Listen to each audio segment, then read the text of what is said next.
All right, we're live, Matt. Here we are, Thursday night, 8 o'clock. Happy live Thursday. Again on InfoSec to Insanity. This is episode number, I have no idea. 24. Yes, sir. How you doing, Matt? Good. How are you? Looks like you got a special guest there with you. I do. Oscar Minks, the one and only, hey. the man, the myth, the legend. Yeah, thanks for having me on again, Evan. Well, this podcast is about leadership. And I figured, I wrote a blog post, last week? Was it this week still? Last week? It was early this week, I think. All right. So I wrote a blog post, and this is what it is. It's right in front of me right here. Real leadership. Get the fuck out of the way. Yeah. Whoa, you emphasize that word fuck. I like it. I like to, yeah. I swear like a military person. There you go. Like a sailor, but better. Yeah. Yeah. He's a Marine. Did you know that? Oh, I did not. Thanks for your service, Matt. Yep. No problem. You don't call Marines. Do you know you don't call Marines former Marines? They're always a Marine. Always a Marine. Yes, sir. He's still a Marine. He's still serving. No one gets Just it unless you're a Marine or part of the Marine family. That's All right. the other branches will argue, but it is what it is. Yeah. So you learned a thing or two about leadership, I assume, in the Marine Corps. And the reason why I wanted Oscar to join us is, number one, he's here in Mexico with me. We watched the Wildcats. Go Cats. We watched them win last night. And then he's one of the, honestly, he's a humble guy, which makes him also a good leader. But he's one of the best, if not the best leaders I think I've ever met. I've seen him do his work, and I'm like, oh, this guy's going to have some shit to say and share some wisdom with us about leadership. Yeah, I appreciate that, man. I really do. It's the truth, brother. So, and Matt is like my sidekick, but co-host, like brother. He's one of the most honest people I know. Yeah. He's a good cat. You look good today, Matt. Did you shave? I went to the goatee. The goatee. Yep. What did you have before? It was just the full. Okay. Yeah. It looks good, man. So for a while I didn't have it, and then I went full. I didn't go real long, but then I went back to the goatee. Just whatever. I can't figure it out. Just keep changing it up. Right. You hear the dogs barking in the back. We've got the whole family downstairs with Nice. 5 dogs. We got 5 dogs here. Right 5 now. dogs. Yeah. Sweet. That sounds like a party. Because Rosie comes. Rosie, Bug. Yeah. That's their dog. They bring him down from Montana. And then I got my 4 dogs. Marlis is leaving tomorrow for Arizona to bring home another dog. Oh, you guys are getting another one? Of sorts. Yeah, so that means I'll have 5 dogs. Nice. Which she will be. We'll have 6 dogs at one time. Yeah, it's going to be a party, man. I can't wait. Nice. Went fishing today. We went down to what'd you catch? what's it called? Presa Cajon de Presa de Cajon. Presa, yeah, something. Yeah. It's like a dam that they set up here in Jalisco. It's like an hour and a half away. We drove down there. Nobody on the lake. Beautiful, beautiful lake. Gorgeous lake. Yeah, it was a pretty big reservoir too. I was surprised, and we went out there hunting largemouth, some bucket mouth. We didn't catch any today, but that's all right. It was just cool to hit a new spot and go somewhere I've never been before. Got to drive through the jungle. We saw a forest fire, We did see a forest fire. We luckily kind of drove through it. Yeah, it was kind of spooky going.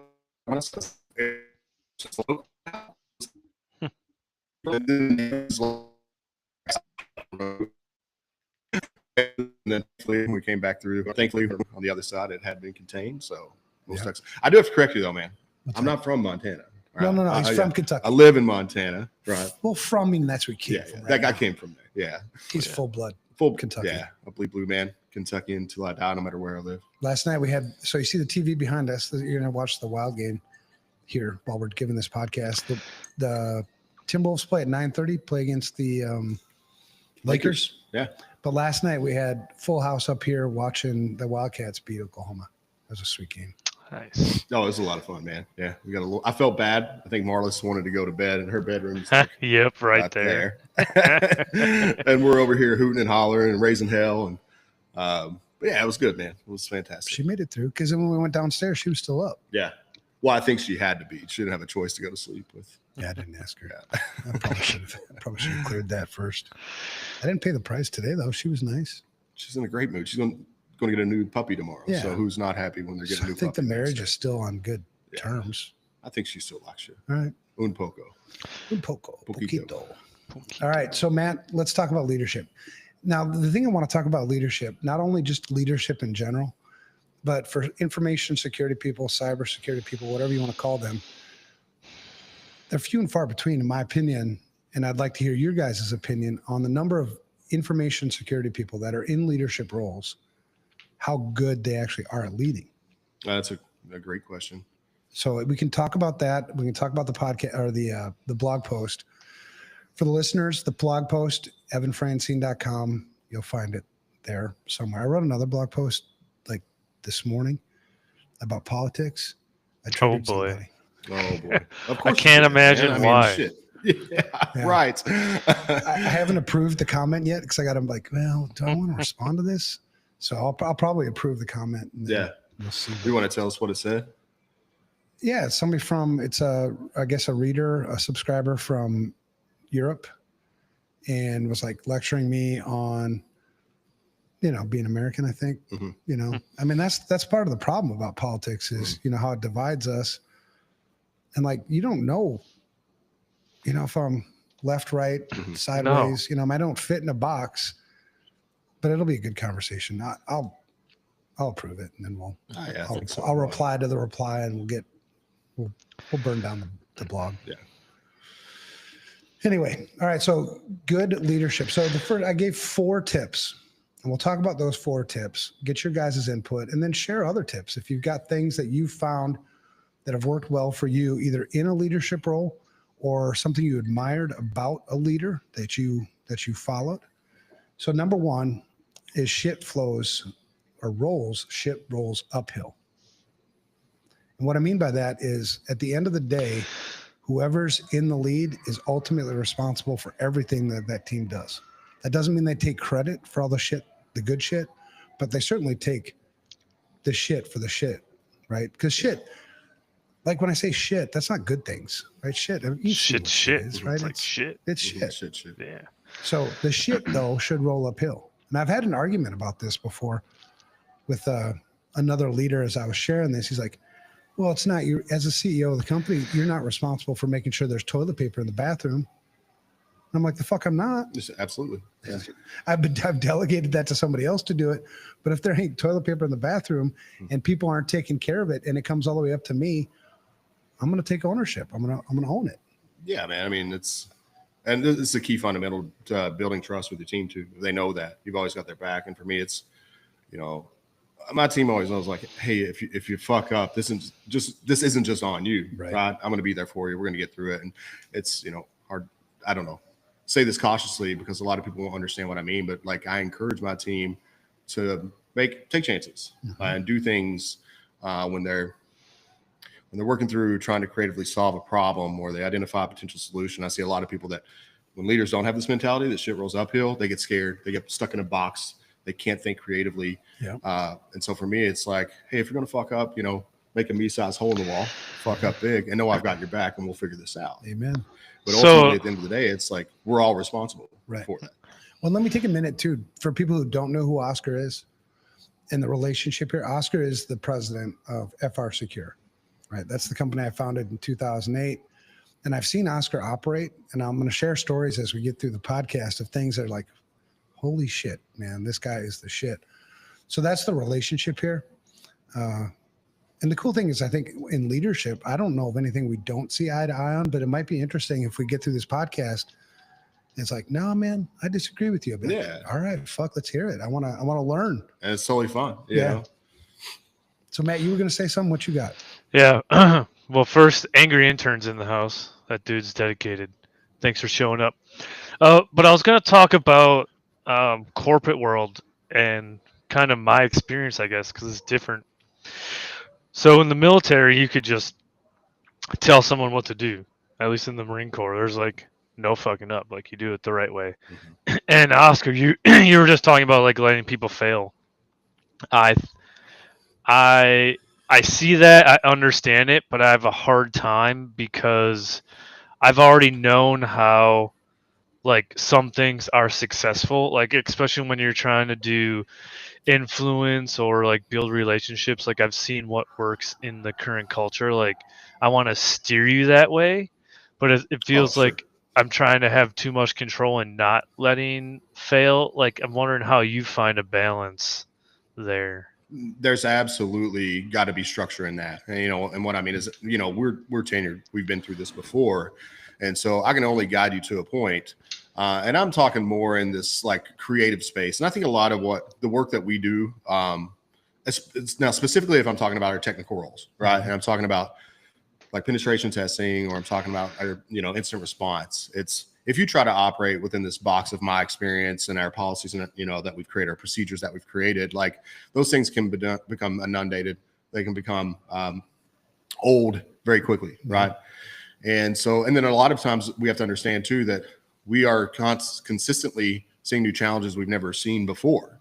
And so when we get to that space, it's more of, if you operate in this environment where people are scared of making a mistake, or they're scared of fucking up, when they get to this unknown and somewhere they've never been before, they don't know how to operate because there's no procedure for it, right? And so I think having the procedure and the mode of operation is really important. And that's, what you're alluding to, Matt, is like sharing our experiences and what we know because we've been there.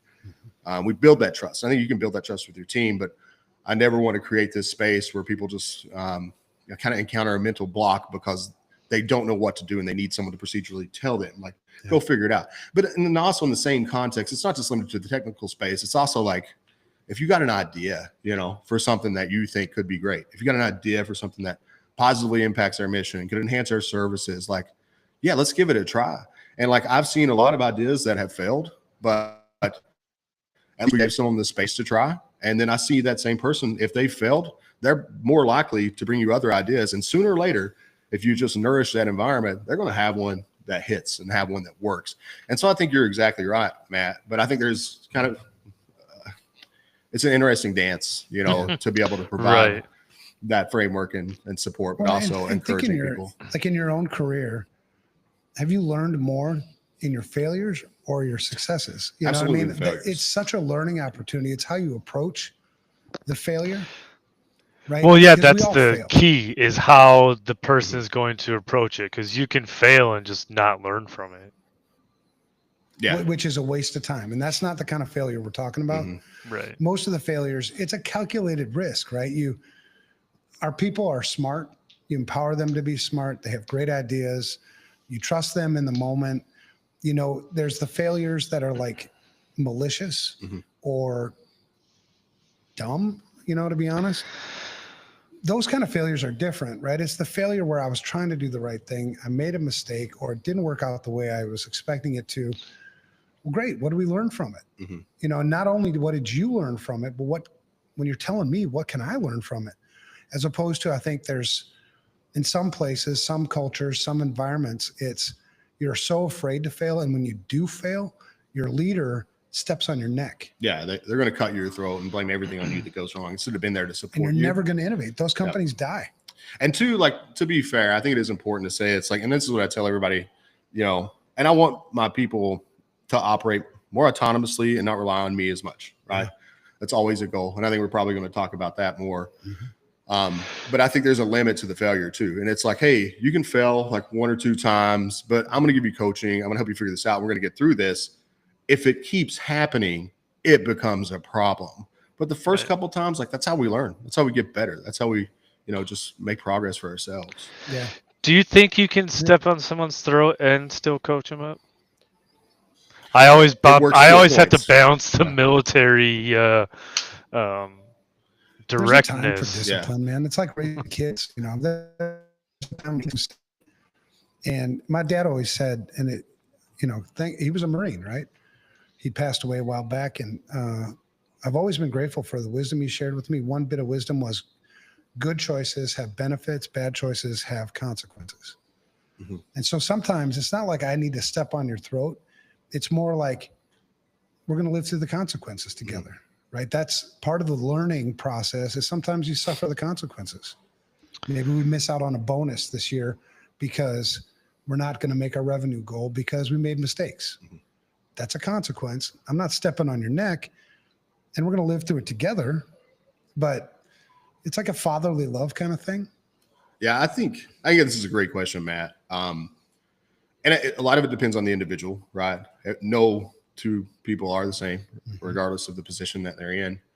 And I think it will work to a point. And so I think that some people need that kick in the ass sometimes. They really do. And maybe not stepping on their neck, but a kick in the ass, right? Yeah, that's just the phrase we were using. Yeah, absolutely. But some people need that, and some people respond really well to that. Others don't. You can revert others from that. But either way, I think there's a difference to like the military life and the civilian life. When you have the ability, it's a free market, you can leave and go somewhere else. And so I've been in those places before where I was dealing with people constantly, like there was a snake in the room, or people were, when shit hit the fan, they're pointing the finger to someone else and trying to, instead of being a teammate and trying to help someone through that. And so what I do, I just go somewhere else. I'm not going to be part of that environment because it's not fulfilling for me. It's not a positive environment to be in. And let's be honest, like our people are in high demand right now. And if you don't treat your people right and you constantly are beating them down without that positive reinforcement, they're going to get the fuck out of here and go to someone else who's going to treat them right. Well, and the military is different, right? I mean, if you don't follow the rules, people die. Absolutely. Yeah. There's real consequences. Yeah. Well, there's real consequences in the private sector too, but not that extreme, right? Yeah.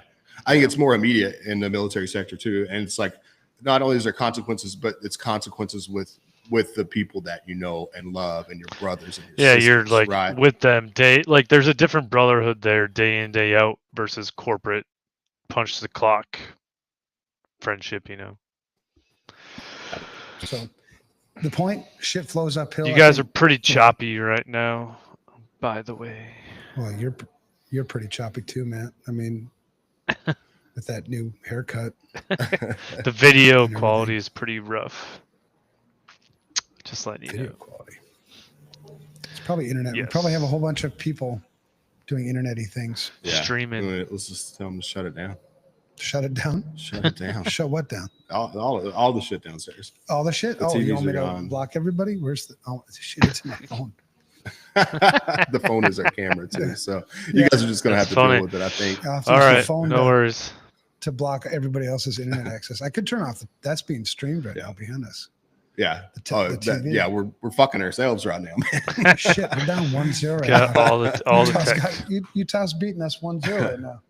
I think though, like going back to this, like before we move on, like from the shit flowing uphill, and the shit should flow uphill, but I would ask you guys, I mean, there's always examples too, even besides what we're talking about, like encouraging people to be creative and not having a fear of making mistakes and understanding how to curate this environment, but then like also at the same time, it's been there and having your people's back. And so they know like, hey, when something goes wrong, like you're not going to have to deal with this alone. And there's been plenty of times where it's like somebody else has made a mistake in our organization. Mm-hmm. And for me, it's like, hey, let me have the conversation for you. Let me step in. Let me navigate this and get it back on track. And don't worry, everybody makes mistakes, but I'm here. That's my job, is to be here for you as that last line of defense when everything else fails. And so if I can't do that, then I'm fundamentally failing as a leader. Yeah. Do you feel like you don't want your mistakes to roll uphill? So like, I want to own my team's stuff, but if I make a mistake, like I don't want my boss to take accountability for it. That's my shit. Well, yeah, no, for me, no. I mean, like in the presidency, I mean, you're the top problem at that point. Yeah, like everything is my duty, and like I will say, if I'm thinking about like my directors and things like that, or even other peers on ELT, they hold their own accountability very well. But it's more of this kind of, I don't know, man. It's a very family-like relationship and a camaraderie where it's like, I'm here for you. I'll go into the meeting with you. Let me know how I can help. Let's work together to develop a response plan, and just never even leaving your peers on an island as part of that role. Like we're all in this together. I don't care who fucked up. At the end of the day, it's an FRSecure fuck up for me. And we all own that. And I'll be the voice for that. And if you want to be in the room and support me with that, that's fine, but you don't have to be. Well, and how many times have we seen in our industry, so in the information security industry, just to set this apart from what we see in other places, there's a breach, a big breach, and everybody's pointing fingers at the CISO. Yeah. If there is a CISO. And I saw that, a while back I saw it was a survey, and the question was, who's ultimately responsible for information security within you put an up the organization? survey. Yeah. Well, yeah. And there were like, I don't know, 30,000 responses to this survey. And you had 4 choices. It was the CEO, the board of directors, the CISO, and IT director, or something like that. I can't remember exactly. And only 23%. And this was a poll that went out to a security mailing list, right? So it was primarily security people who answered this damn question. Only 23% got it right. The right answer for that is the board of directors, Right. if there is one. If it's not, it'd be CEO, right? It's the top. And that's what I'm talking about, shit flowing uphill. The CISO is not ultimately responsible for information security in an organization. They have 2 jobs, really, if you want to simplify what they do. They consult the business to make good information security risk decisions, and then they implement those risk decisions. That's what they do. So they may be a shitty consultant. Well, then the CEO or the board, whoever's at the top, needs to get a better CISO who's going to give them good risk recommendations. And then you implement those damn risk recommendations. That's it. I don't make fucking risk recommendations. I mean, I don't make risk decisions for the business. Now, from a CEO perspective or a board of directors, you can delegate that, but it's really crystal clear on what we're delegating and how we're delegating. And there still has to be a reporting up, because you're still ultimately responsible. Even if you delegate it to me, ultimately it's your shit. Yeah, you have to be the one to hold people accountable. Yeah. Period. Right. Regardless of whose role or responsibility it is, like you said, like you're the one or they're the ones that are responsible for just accountability. That frustrates the shit out of me, because number one, our own group, right, our own tribe got it wrong. Only 23%. So 77% think it's us. Well, I'm ultimately responsible for information security in the organization. It's like, oh shit, we got because they problems. have egos, man. It's all about ego. Yeah. They Right. they That's want to a be great point, Matt. they want to be responsible, because like what I've seen, even leadership in the military, people just want to be yes men. Like Oscar comes down and says, "Do this," you're gonna do it. That's not how it's supposed to work. You're supposed to come with an advice or a suggestion or a recommendation and present it up, and then you make a decision, and then we carry out. But everyone just wants to take, and Which is, again, that's one of the things we're going to get to. That's shitty leadership. yeah. You're in the way. Yep. You know, you're letting your pride get in the way. You're taking ownership of things that you shouldn't be taking ownership of, right? Because especially in a CISO role, you've got to manage up and you've got to manage down, right? You still have probably a team that you need to lead. So the shit does roll uphill to you, meaning my team makes a mistake. One of my guys, you know, fucked up, misconfigured something, whatever. I'm going to own that up. The team, they know that they made a mistake. I don't need to beat their ass about it. That's the accountability. I'm going to hold you accountable for it. But, you know, you don't have to worry about what the CEO is going to think or what the board of directors is going to think about Right. you. You're deflecting I'll sort own of that shit. Yeah. I'll give like all right. So I agree with this. Shit always rolls uphill. But a counter to this too, which can lead to poor leadership, is when you continue to let too much shit roll uphill. Oh, God, yes. You know what I mean? Yeah. Right. So maybe Well, you it's have back to your how Fact, many right? times they make mistake thing. Yeah. Yeah. And even when I see people at specific levels of, you know, middle management or upper management for me, and if they're constantly escalating things to me and I have a conversation that's like, hey, did you talk to your peers about this? Did you talk to your peers, you know, that you have the problem with? And it's like, well, no, I know they don't want to listen to me. And so like, that's just an example, right? But like, if it continually comes to me and you let that happen, you just keep enabling this poor behavior while you're limiting the growth of that individual, because they're not learning to confront, to deal with confrontation or conflict. Right. And so for me, that's a big part. I'll let it roll uphill, but everything I see that rolls to me that doesn't necessarily have to is a coaching opportunity. Hey, let's talk about why you had to come to me and why you didn't feel comfortable talking to your peer in this other department. I've seen this a couple of times, and even talking to the other. Let's get in a room and let's all three figure out how we communicate with each other, because if you're rolling these things up to me, it's just a boomerang. It goes up and it goes back down. We're wasting time, and you're not developing a relationship with each other. You're not developing trust with each other, and nobody's learning to resolve conflict together. So you have to also identify when too much shit's rolling your way and figure out how to slow that down. Yeah. What because- if- and you might find, and you might come to the tough decision that the person you have in that role is the wrong person in that role. Yeah. You know, I mean, when that's a repetitive thing, and they know it too, right? It's not like it's going to be some kind of surprise to them. And maybe we move you to another spot, you know, whatever. But you can only empower somebody so many times before you realize, like, I've given you every opportunity. Yeah. I've empowered you, yet you still defer to me to make these decisions that you should be making. You know, what are we going to do about this? Right. Has to be a time limit on the like opportunity. And going back to, hey, I want you to fail. Don't be afraid to fail. And it's like, you know, I was saying to you, Matt, is the idea like there's a frequency limit to that. If it continues to happen so many times, then we have another problem. We have to start thinking about, is it the right button, the right seat, is what I always like to say. Yeah. I think that if someone is dedicated to our mission and they align with my values, they want to be part of this. It's never like even you're out the door thing for me. Most of the time it's like, hey, bud, you might be in the wrong seat. Right. Let's figure out your skills. Let's try to find that right seat. I always think about Tyler when we talk about that. Oh, yeah, man. Because Tyler, this is a story. I'll go through it really quick. Tyler is now my son-in-law, but at the time he wasn't. He was, and these are the cool things about, I think, when you are a good leader, you come up with these stories, and it just makes you feel so good to know that how you've empowered somebody and you've seen a success story out of it. So Tyler, we hired, it was like employee number 3 or 4 at FRSecure. And he just had the intangibles. Yeah. Hard worker, man of integrity, dependable, trustworthy, those things you really look for. A great communicator as well. Yeah. And a very compassionate person. Yeah. I mean, he has all those intangibles, and that's always served us well. And he was working at the time as at a retail T-Mobile. Sprint store, T-Mobile. Yeah.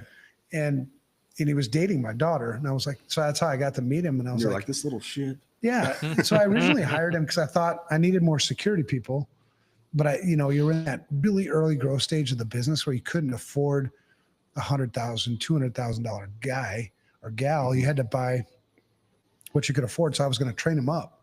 Like, man, he's got all the intangibles, so I'm going to make him a security guy. You know, he's smart. He has some tech skills. Well, it was only like 6 months, and I was like, no, this is wrong seat. So then we decided, well, he's got those intangibles. So we tried him in sales. Oh my God. That was even worse. He was so afraid to make phone calls in front of everybody. He would go out into the parking lot in his car and make phone calls, cold calls. So I was like, all right, sales ain't going to work. So then we were like, well, how about office manager? I mean, we'll just have him be the guy that goes to Costco, fills the fridge with energy drinks. Yeah. Puts the toilet paper in the bathroom. Yep. Builds the cubicles, that kind of stuff. And he did that for a while. And then he kind of moved into project management. And this has been now, 10 years? 11 years. 11 years. 11 years. And now what's he doing now? He's a solution architect. Yeah. He's doing a great job. Fucking amazing. Yeah. So he went to that. He was a PM for a while, and then he came over and he was managing the PM team, managed the IR team as a manager. He did learn some technical skills then, but then he's moved over to a solutions architect role. And like, I don't know if Tyler listens to this, man, but he's like knocking it out of the park. Right. And I look back, and he's still not a security guy, and he would admit that. But at the end of the day, he's got 10 years. He touched every position in this company. He learned about every role in this company. He learned about all of our products and everything that he can talk about every single thing. What about our CEO? Do. Yeah. The CEO of FRSecure, John Harmon, you're the guy you report to. Yeah. I almost fired him. Yeah. 8 months into the job, we hired him as sales. Again, guy of amazing integrity. Yeah. Right? I trust the guy with my life. And 8 months in, sales is like the easiest position in a business to measure performance. Oh yeah. Either hit the number or you didn't hit the number. Yep. And that's a cold-blooded job. I would never want to do that myself.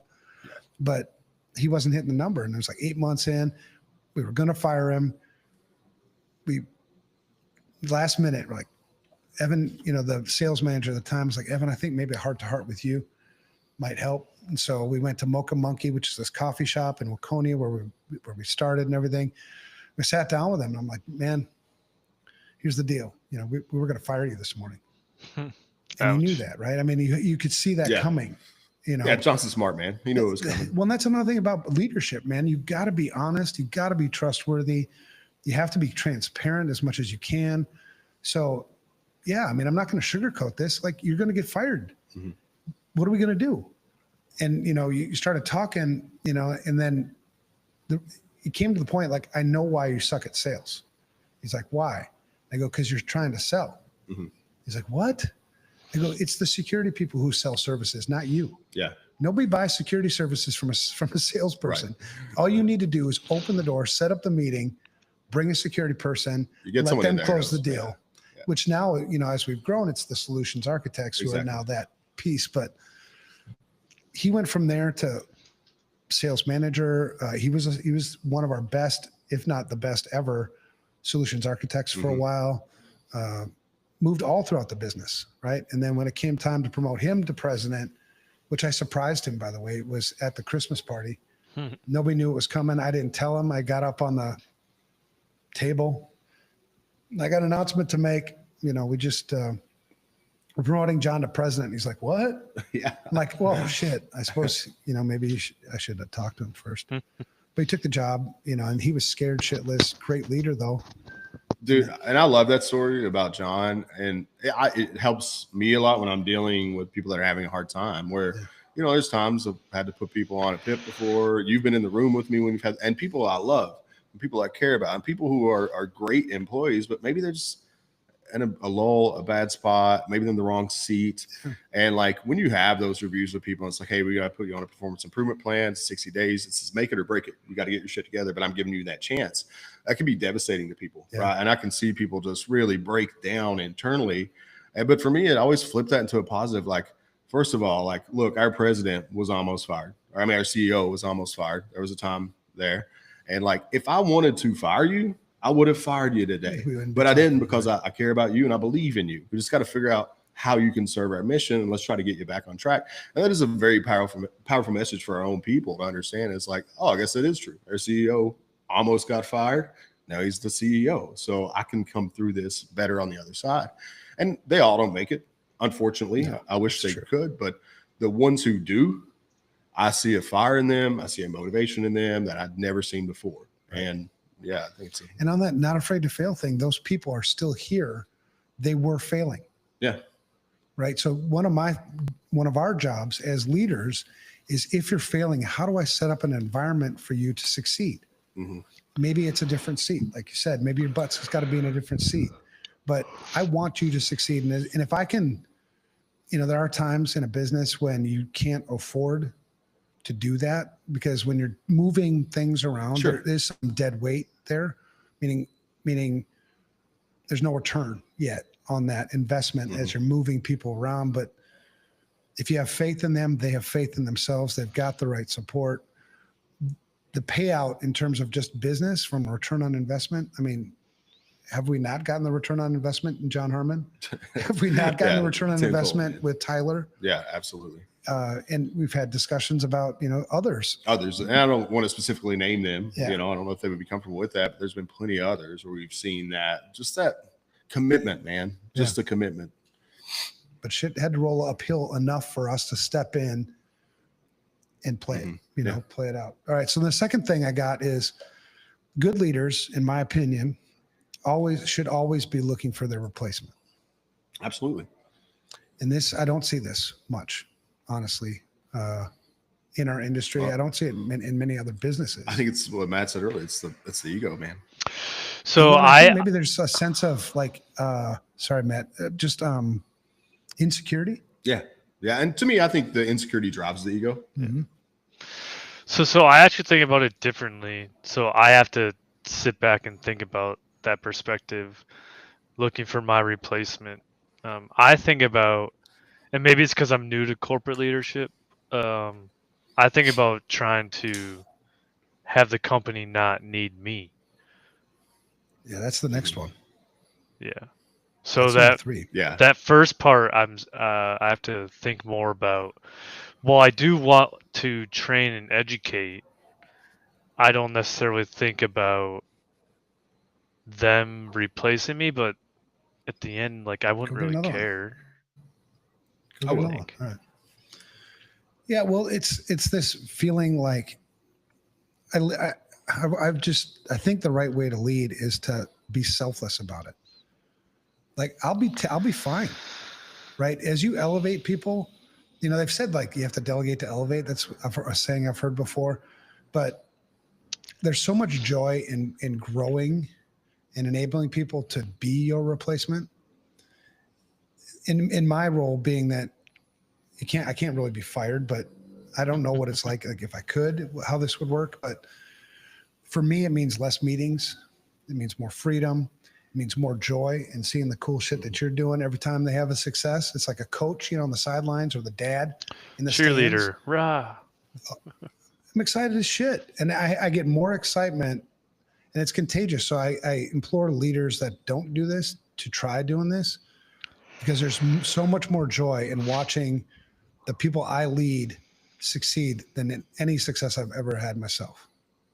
There's not a single accomplishment that I've ever had in my career that I'm more proud of than seeing what you did with the technical services team, seeing what you've done so far in the president role, seeing what John Harmon has done as he's navigated that president role. He was scared shitless when he was, called to be president.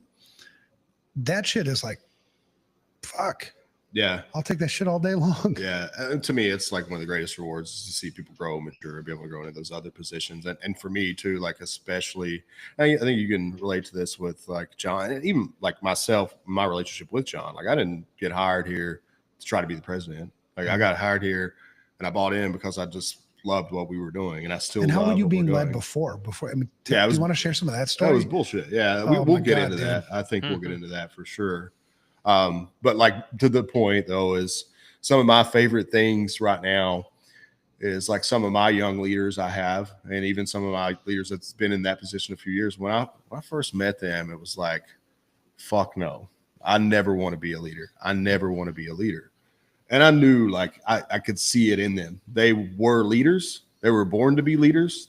People listened to them. They knew how to step up and handle a tough situation. They knew how to confront conflict with, confidence. A lot of C's in that sentence. Yeah. And so I seen it in them. And then, fast forward 5-6 years, and I'm talking like some of my directors, some of my managers, those people I had the conversation with, like, no, I'm a hacker, dude. I'm just going to be a hacker. But see in there here, and then they go into that call to action, they go into that position and they thrive. And then I have conversations with them and they love it. And it's the same reasons we're talking about, because now they're helping build the next generation, man. And it's, to me, like there's nothing more rewarding in the world than that. And not just with leaders, even just with like, for me, like seeing potential in people and identifying that potential. And like even people that are totally green, when they come into like information security, it's like, you got, like you were talking about, you got everything else. Let's figure this out for you. And you're going to be a superstar, man. Yeah. Cause you have some people on the team who don't want to be leaders. Yeah. And that's okay. We know people like Sean Pollard loves his job right where he's at right now. Yeah. He's fucking amazing at it. Ain't nothing wrong with that, brother. Yeah. Just keep being awesome at what you're built to be awesome at. And then you got somebody like Megan who doesn't even know how inspiring her story is. Yeah. She came to FRSecure through the CISSP mentor program. She didn't really have any hardcore security experience, came in working as an assessor. Holy shit. She is so amazing. And she doesn't know how amazing she is. And that's one of the issue, when sometimes you have people that just lack the confidence. Yeah.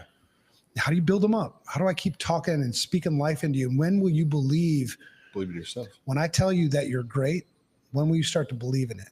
Because I'm not telling you just because I'm telling you. I can remember when you started.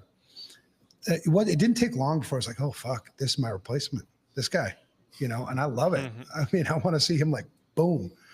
And I remember, saying stuff like, and I can't think of the right way to say it because it's not even true when I say you're like the better version of me. You're your own version of you, but you're better than me, which is like awesome. And I remember saying that to you the first few times, like, no. I'm like, you got to believe it, man, because it's fucking true.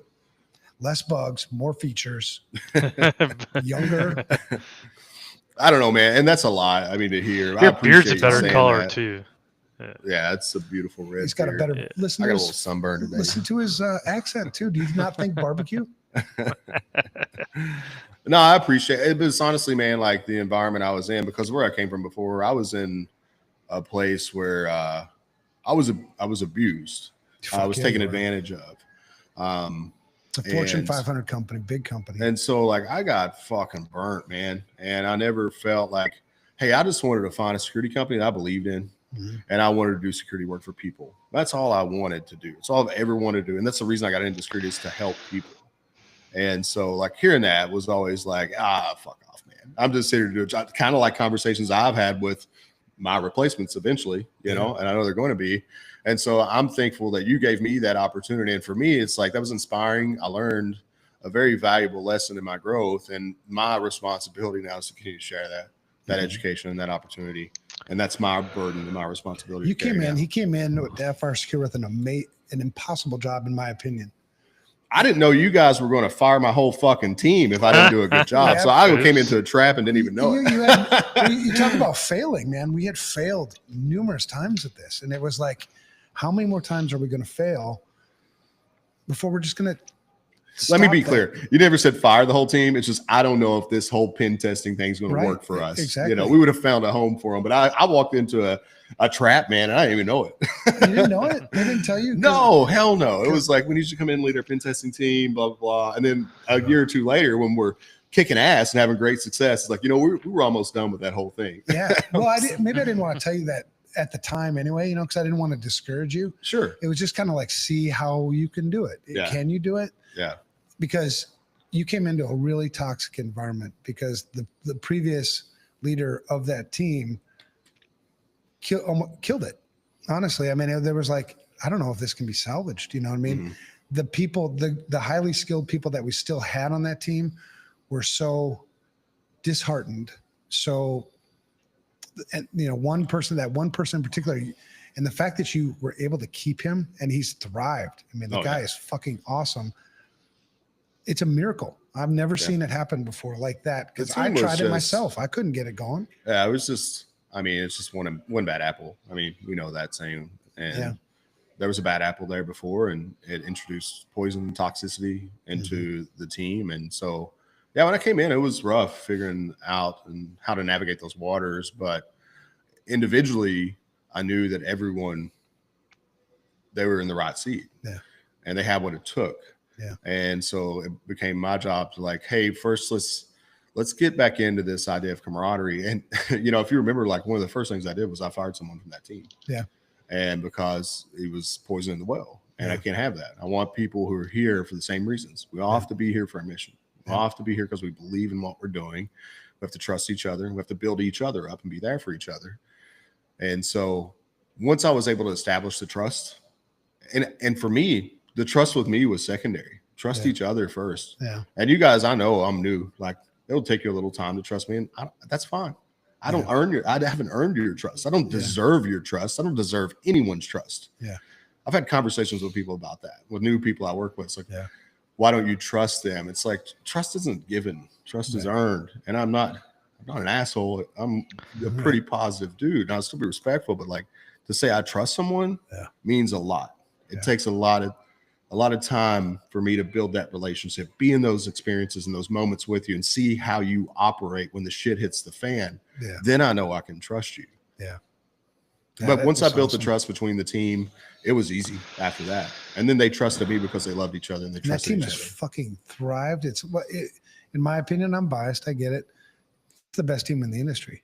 I don't mean to brag, but they're fucking team ambush. How many people? Yeah, how many people did we have last year that went to Black Hat? We had almost at DEF CON. We had almost 30 people out there. Yeah, they rent a house out there off the strip. We're at 2 houses now. We've gotten so big, but we rent houses beside each other. Yeah, that's awesome. Yeah, and it's 30 people, and this is another just, I don't know, a story to just share, like how could you imagine any other job or any other business or anything in the world where it's like, hey, we're gonna have this thing. You guys, we're gonna rent 2 houses and we're gonna put all 30 of you in it. And you don't have to go, but you can go if you want to go. And we're gonna see you here. You're gonna live together for a week. We're gonna hack shit. We're gonna go see some incredible talks and do all these things. And everyone wants to go. Mm-hmm. And then on top of that, there's like no conflict. There's no drama. Everyone enjoys being with each other. They enjoy the camaraderie. And it really just does feel like a family. I just got an email saying they're taking away our coffee cups. No more Matt, free coffee just cups, tell me man.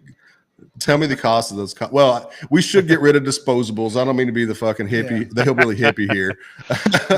Buy everybody like a fucking reusable Yeti coffee cup, or like, man, I'll send you guys some coffee cups. I don't. Yeah, Yeah, it's a whole. I have a whole thing about it, but yeah, that's cool. It sounds like a fun time out there in Vegas.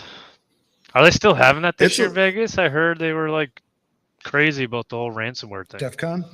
Yeah. Oh yeah, they just moved venues. So before they were like in MGM or Caesar affiliated, and so now they've shifted to like the Las Vegas Convention Center. They're a little spooky of all the hackers being there, and so yeah, the show will still go on. It only took like 20 years for them to figure that shit out. Don't trust us. Yeah. The last time I was there was Bally's. Yeah, Bally's was pretty old school. I'm trying to. The first one I went to, well, actually Seth Bowling, who's actually here with us in Mexico today, downstairs, and it was probably close to 20 years ago. And it was one of the old casinos down by Circus. It's tore down now.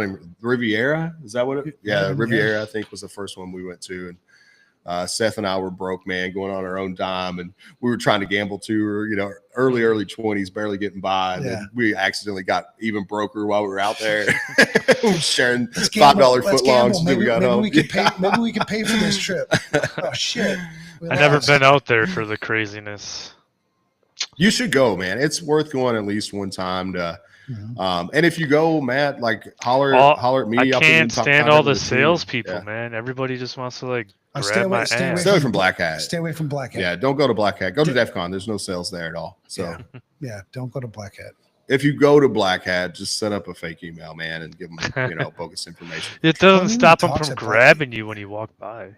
Even the talks at Black Hat have gone way downhill. Oh, from the early days. Yeah, absolutely, man. It's I won't go. I don't know. I feel like if I do Black Hat, I like to check out the Arsenal and see, because the Arsenal's still pretty like grassroots in my opinion, and you can still see some up and coming tools. You can talk to dudes still developing the tools, and I enjoy that.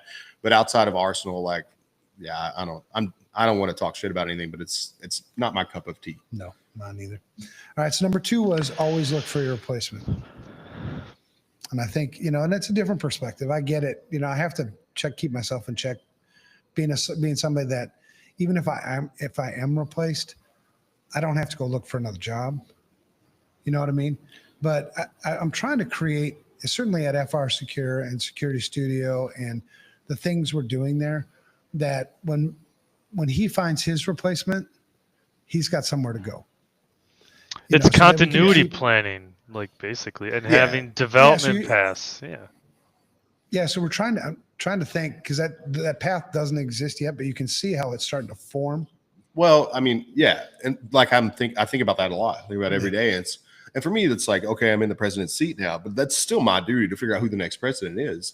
And the reason for me is like, man, I'm the most mission-driven person in the world. I'm here because I believe our industry is broken, and I'm here because I want to make a difference and I want to fix that. And I can't do that if I stay in my seat forever. Right. And so I've got to find someone else that I can trust to take this legacy on. And when they take this legacy on, I know there are other opportunities now for me to go impact the industry in a positive way. And that's what we're working on a lot. It's like, let's identify what those other avenues are. Let's start building those frameworks and structures. And so when the time is right, like, I'm ready to move into whatever the mission calls me to do I don't care about the ego. It's not about the title. I don't give 2 fucks about the title. Right. I just am here to protect what we have special at FRSecure and keep that intact. And when the mission calls, I want to move on to the next thing, give someone else that opportunity. But I'm still going to keep my eye on it forever, and you will still keep your eye on it forever. And if anybody sways from our core and who we are, we'll step right in and fix that. Absolutely. But if we limit ourselves to being in the same seat forever, how much can I impact? It's very limited to what I can do when there's so many opportunities out there. It's a huge fucking mission, man. And it takes all of us, man. It takes all of us. Yeah. All right. So number 3 is that I wrote was, don't be needed, only wanted. And my point here was, as you elevate people, you empower them to do shit. You don't need me to do the shit that you need to do. You already know how to do it. Right. And a lot of times, and if there's a part of, your role, your responsibilities that you don't know how to do, then that's a goal for me. Right. That's a part where I am still needed. I'm going to work on that. And the way I'm going to work on that is to try to give up more stuff, try to empower you to do stuff. And this is a part that I've run into numerous times where people come, and they're like, bullshit. I mean, I don't think people believe that. Like, no. You can make the call on that. You don't need me. And it took a while, like even at FRSecure, like including me in the budget planning, I'm like, you guys know how to do this shit. Mm-hmm. You know what I mean? Like another really inspiring person for me would be, Meg over at the Academy. Mm-hmm. She came from K-12 where she was a principal there and where she was told over and over and over again that she get to make calls, but then always got stepped on. Yeah, she always had her handcuffs on. Right. And so when she came here and I'm like, you're empowered. It's yours. You get to choose, you make the decisions. I'm here to support you. If you have questions, if you need advice, just bounce shit off of, I'm your guy for that. And I remember one meeting in particular, we were talking about discounts, when to offer discounts to students of the Academy. Yeah. And she asked me, well, when is it okay to give give a discount? And I was like, I don't know. When is it okay to give a discount? Yeah. And she's like, oh, you're empowering me. I'm like, yeah, I could give you the answer, but what the hell good is that? Yeah. And also that's my version of the answer. I want to hear from you, man. Yeah. And that it goes back to being a good leader. If I think I'm always fucking right and I know the answer, we're going to go in a bad place, because if you don't allow people to have that opportunity to give you their true opinion, their authentic and unfiltered opinion, you start getting this filtered bullshit where people try to answer the way they think you want to hear it. Right. And then you're limiting their growth and you're never going to get a true fucking leader. Enable the people and truly enable. And even sometimes goes back to I'll disagree. People tell me here's what I think we need to do. Hey man, I disagree. Tell me why. And they tell me why. And they make a very good argument for why they believe in this. And it's you know what? Let's give it a fucking spin. That's a really good tip. And sometimes it turns out awesome. Sometimes it doesn't. But that's okay when it don't. Then let's go back to and that figure first thing, right? Yeah. About it being okay to fail. Yeah. Because I also think, when somebody else brings their perspective, I learn. I don't know, going back to even looking for your replacement. Well, if I was a CISO in an organization, what the fuck do I do if somebody takes my job? Mm-hmm. Well, what's actually going to happen if you've done this before, because I've seen it happen with good leaders that are CISOs, is you raise them to do your job, and either you go find another job or they do. Yeah. Either way, right. You benefit it. Yeah, we're making someone else who's going to positively impact this, man. And you're going to, and that little seed is going to grow over there. And you know what I mean? It's just, that's how it works. But on the, the not being needed piece, it's you as the leader set the culture of whatever you're leading. Yeah. So in a business, the CEO sets the culture for the entire fucking business. Mm-hmm. And within that, you have to set the culture for your team. And that culture is a culture of empowerment. It's okay to make mistakes. That's the shit flowing uphill. I got you. If you made the wrong call, if Meg would have said something like, well, we're going to give everybody discounts. Okay. Then it would be, well, explain to me why that's a good idea. And we would have this discussion. Now that would be a mistake, mm-hmm. right? But you felt comfortable trying it, I guess. Yeah. Plus the benefit for me, I hate meetings. Yeah, sure. I hate meetings. And, on that culture thing, a lot of, as a CISO previously, I've been called out numerous times for trying to social engineer the whole company. And it's true. Mm-hmm. That's the job. I'm trying to get us. Yeah. And so in my company or in my team, I'm trying to social engineer, not for my benefit, but for your benefit, for the mission, for our benefit, for the mission's benefit. Exactly. So this not being wanted, I don't know if you've noticed that, because I do hate meetings. And a lot of times I get called to meetings. Every time I get called to a meeting, I see it as an opportunity of okay, am I needed in this or am I wanted in this? Mm-hmm. And I want to play it out right. Because if I get invited to a meeting, and I don't think I should have been invited to this meeting, I take the meeting off the rails. Yeah. I've seen you do it all the fucking time. And I've heard people get aggravated with you about it. Yeah. And the conversation typically goes back, well, yeah, does he need to be here? You know what I mean? No, he doesn't. He doesn't. but we want you there sometimes. You know what I mean? Want thing is cool. Yeah, like for me, like I know you enough to know like what's going on, and it makes me just giggle and laugh in the background. But I've seen other people. I'm not going to call anyone out. Yeah. Like, what the fuck? It's so hard to have a meeting with him. It's like, no, it's not. He's got to understand. Like, he doesn't need to be here, and that's a play he's making. So, I think too, like this one is, and I always go back. I'm a big dude that talks about ego a lot, like you brought up, and it's like your ego's not your amigo, man. And the people who feel like they have to be needed all the time, it's the ego getting away. But also, I like want to say that with a caveat too, like it is hard. I've seen it, I've felt it, I've been there when, especially when you're coming from a person of like a technical role into a leadership role. That's hard, right? Because like your identity is being that technical expert. It's being that hacker. It's been that blue teamer. It's been whoever you are. And then when you shift into this role of being a leader now, suddenly you have to like be okay with the sword getting dull. And that's hard for some people.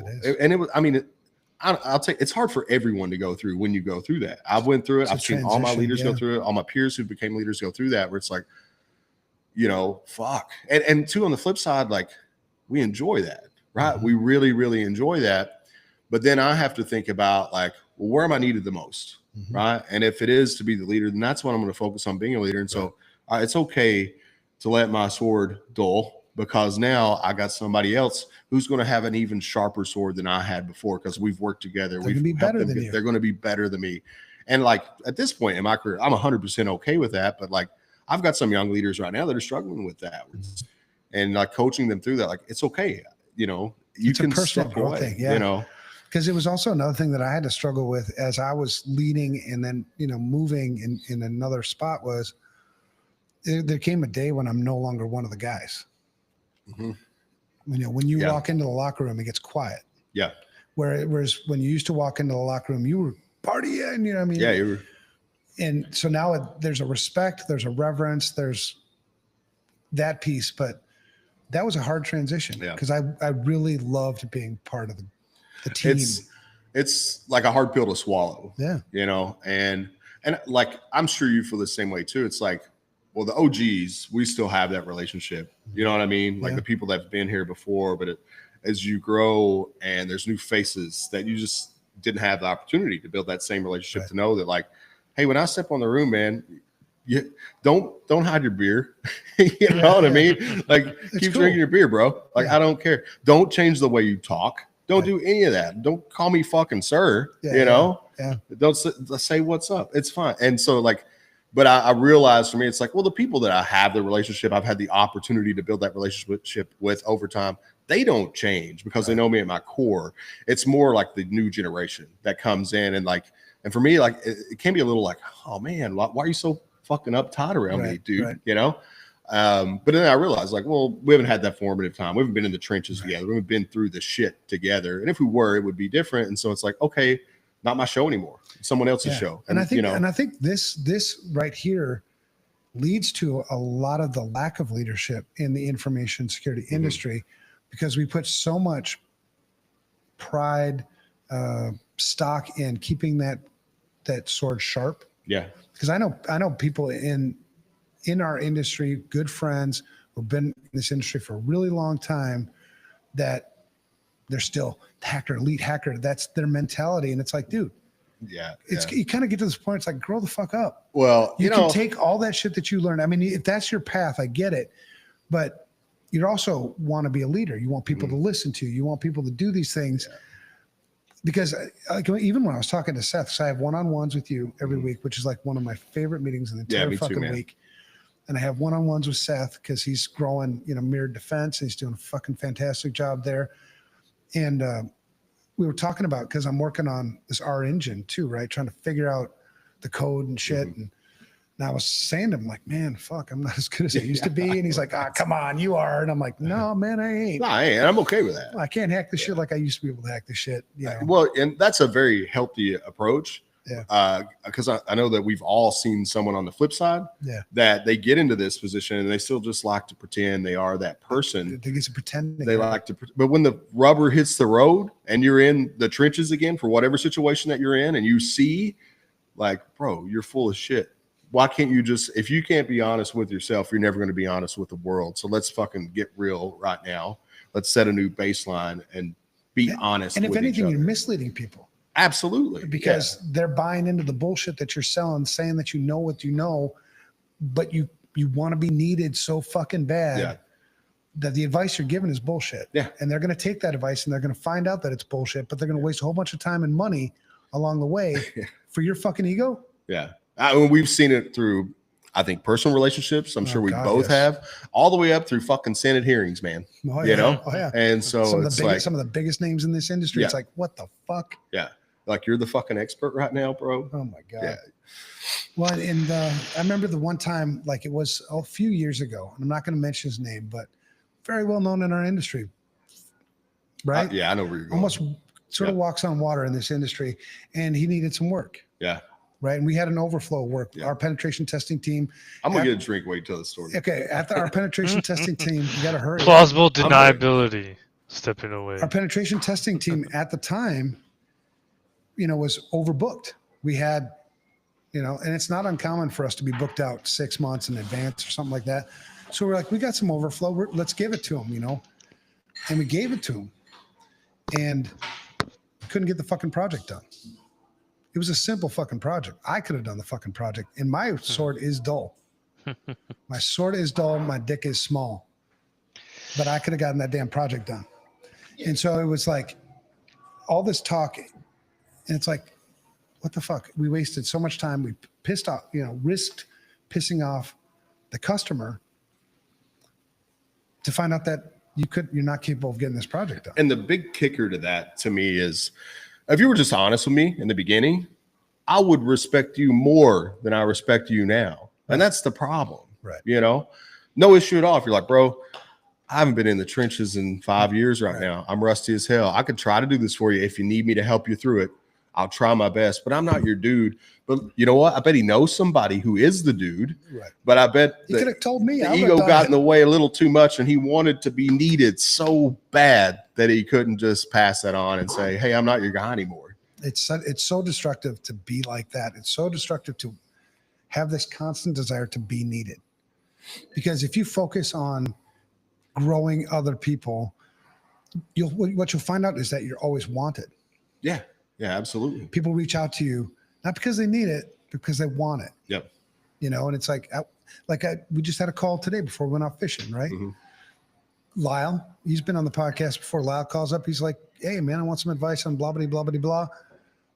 He didn't need it. He could have done fine without it. Right. But he wanted it. And that is so much more healthy. It's healthy, and it's a lot less pressure for me. Yeah. Yeah. And doesn't it feel good, though, like with your relationship with Lyle, to be there and kind of like you were talking about with Meg, to be like, I know you want me, and to tell them, but you don't need me. You've got this. Right. And I'm always going to be here for you. I will always be here for anyone who wants my help. Right. But I think in probably 90% of those situations, they don't actually, and that's okay. Like, I think that's part of their own personal journey and their own personal growth and their own validation. Right. And so, there will be times, man. There are times when you are actually needed. I'm not saying that's bad. Yeah, for sure. I never want somebody that does actually need something I have to. I don't want to tell them not to come with me. All I'm saying is that in my mind, that's an opportunity for me to delegate something, because maybe I need to train you a little bit on this thing or whatever. There's always going to be times when you're needed. It's that feeling like I have to be needed that fucks everybody up. Yeah. As a leader. I think of like the old school gatekeepers, man. You and I have been in this a long time, and we probably all remember that was like the old curmudgeon dude that was the network engineer, and he'd been in the same role for 15 fucking years, and he thought he was the smartest guy in the world, and he didn't want you to know 1 ounce of what was in his brain. It's not a network problem. It's a problem with the application, but I'm not going to tell you because I'm the network guy. I can see the application layer, but go fuck yourself. Yeah, I love those guys. I've seen. Yeah, they're the fucking worst, man. And like, you think about how many young people like they're trying to get in this, so they're still influenced by people like that, and like, security or technology, and like it can be very like derailing for someone who's young and they're lacking confidence, and they still need that validation to be put into that environment where you've got the old curmudgeon who's the fucking gatekeeper, and he wants to be the wizard, and he's got the secrets. Hey, newsflash to everyone listening: There's no fucking wizardry. There's no secrets that you can't learn. We can all you can all figure these things out, you know. Social Yeah, that's what I media love is about- making it worse, though, I think, with the yeah. influence. Yeah. I mean, Oh, I know social you media guys is a are disease. hackers, consultants, and pen testers. I'm on the other side, but holy shit, everyone wants to be you, and it's kind of annoying. Yeah, I mean, social media is fucking poison anyway, man. That's why you can't find me on social media anywhere. And that's And the I thing. completely agree. And the thing I've always asked the people that want to be you, the first question I always give you back: why? Yeah, why? Why do you want to be me? Yeah. Well, because blah blah blah blah blah. Well, let me tell you what the cost. And if you're willing to pay the cost, you can have me. But why stop there? Why don't you want to be the best? Because you'll never. The fact of the matter is, you'll never be the best pen tester. You'll never be the best CEO. You'll never be the best president. You'll never be the best father. You'll never be the best anything except for the best you. Yeah. That's it. Yeah. And if you're building your entire model around someone, and so I go back to like, yeah, it's, I've heard people like, you know, John Hammond's pretty hot right now on like the YouTube scene and all that. And John Hammond's great. Like I have nothing bad to say about him. He's an awesome guy. We've done podcasts together. I really like him. But I've heard someone's like, I want to be the next John Hammond. It's like, what is that? Like, what does that fucking mean? You want to do YouTube videos and talk about security? Well, just go fucking do YouTube videos and talk about security. You can do that. Like, but what motivates you? And like, I've talked to people before too. It's like, hey, what do you want to? I want to be a title, a position, a name. And it's like, what? There's no purpose there. What gets you up in the morning, man? Like, what really gets you fucking moving? Let's talk about that and let's figure out, because if you try to just mimic someone else, you're not operating on passion. It's going to be it's going to be a failure. And you're never going to reach fulfillment. We talk in our industry too about how this imposter syndrome. Yeah. I mean, it's like imposter syndrome. Well, that's fucking imposter syndrome. Wanting to be somebody else or comparing yourself against somebody else. Be the best you can be. Yeah. You know what you're good at. You know what you're not good at. And if you don't, spend some time with yourself. Yeah. Look in the mirror, because that's also going to make you a better leader. Because at the end of the day, the problems as a leader, the place I look first is the mirror. Yeah. Before I'm going to pick up that phone and talk to somebody about something that I got a concern about, it's like, whoa, wait, what did I do in this? What's my role? Where did I fuck up? Maybe I made the shitty choice. Well, then maybe I need to apologize to my team instead of yell at my team. Yeah. You know what I mean? So it's like, there's so much benefit, no matter what level you're at in this industry, of just self-awareness. Stop fucking comparing yourself to somebody. You don't want to be me. I got high blood pressure. I'm overweight. I smoke cigarettes like a fucking smokestack. You know, I'm get tired walking up a damn flight of stairs now. I lost my house growing up. I've had cancer. I'm an alcoholic. I've been through a divorce. I mean, you want to go through that shit? Fuck you. Don't go through that shit. Be a better version of you. Yeah. And hard work does pay off. I think it too goes back to what Matt said. I don't know. I think a lot of people that are stuck in that mindset of like wanting to be somebody else, it's just the fucking social media stuff, man. Yeah. It's just this influencer attitude where we see like it is media overload, especially for our young generation, our young people fucking right terrible. now. And they're so fucking confused about who they are and what they want to be. And that we're so like, and you know, it's like we're tech people, right? But like I'm very adamant about getting time away from my screen every day. My screens, my cell phone, my computer, my TV. That advice I just gave you about not comparing yourself, about focusing on yourself.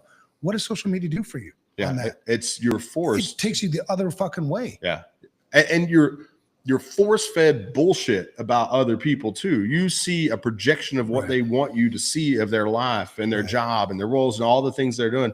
It's all, well, it's mostly bullshit. And if you're setting yourself up for that, you're setting yourself up for unachievable goals. Right. You're setting yourself up to try to achieve just something that is not in reality. How's it going to help you in your career? How's it going to help you become a better father? How's it going to make you become a better friend? How's it going to make you become a better grandfather, better anything? Yeah. You know, what you come to find out, and I get it, social media itself is very, very addicting.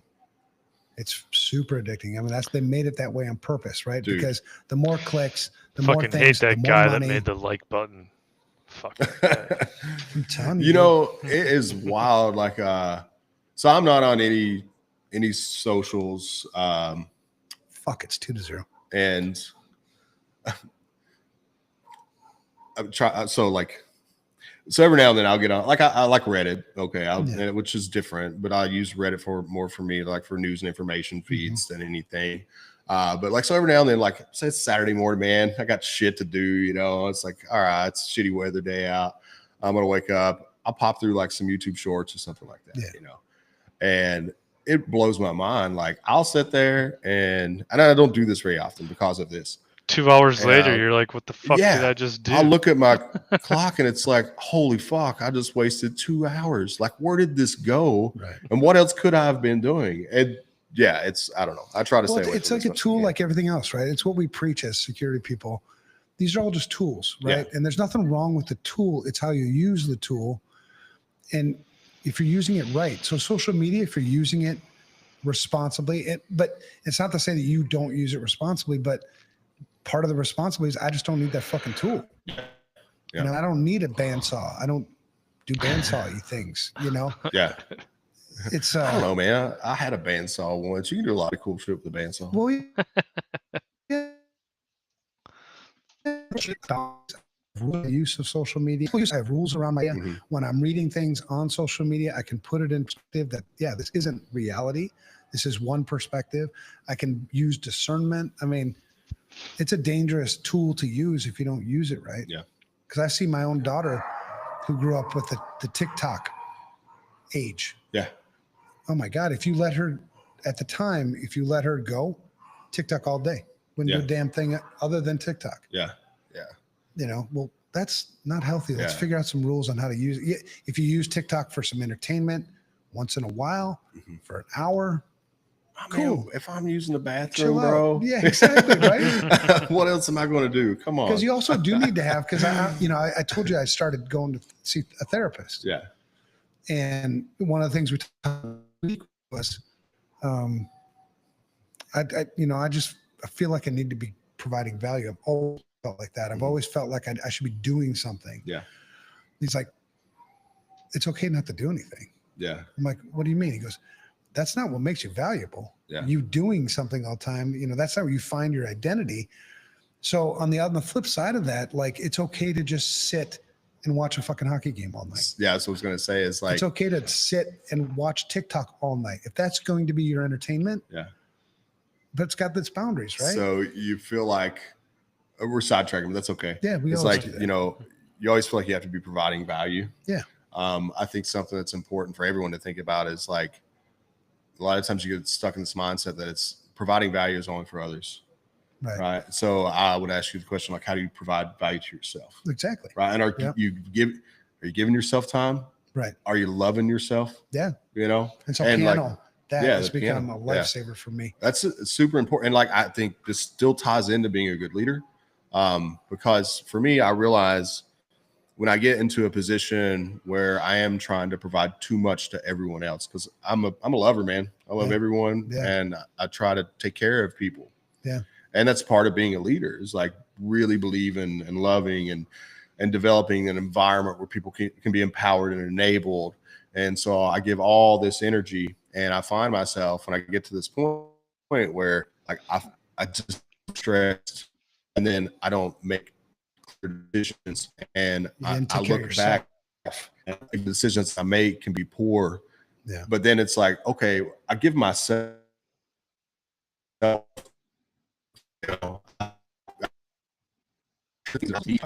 become much more efficient. I become much more intelligent in my decisions. I become a much more clear thinker, a more compassionate leader, a better supporter. And so like, that's something that's really important for everyone. And we talk about this a lot. That's one of our values, is we have balance, and we try to like enable this world where your identity isn't only your professional identity, right? And there has to be, know yourself, love yourself, do the things to take care of yourself, because if you're not a clear thinker, you're not a positive thinker, you're not going to be a strong contributor anymore. And so like, that's true for all of us. We have to continue to do that. Yeah. Because sometimes I think some of us get anxiety.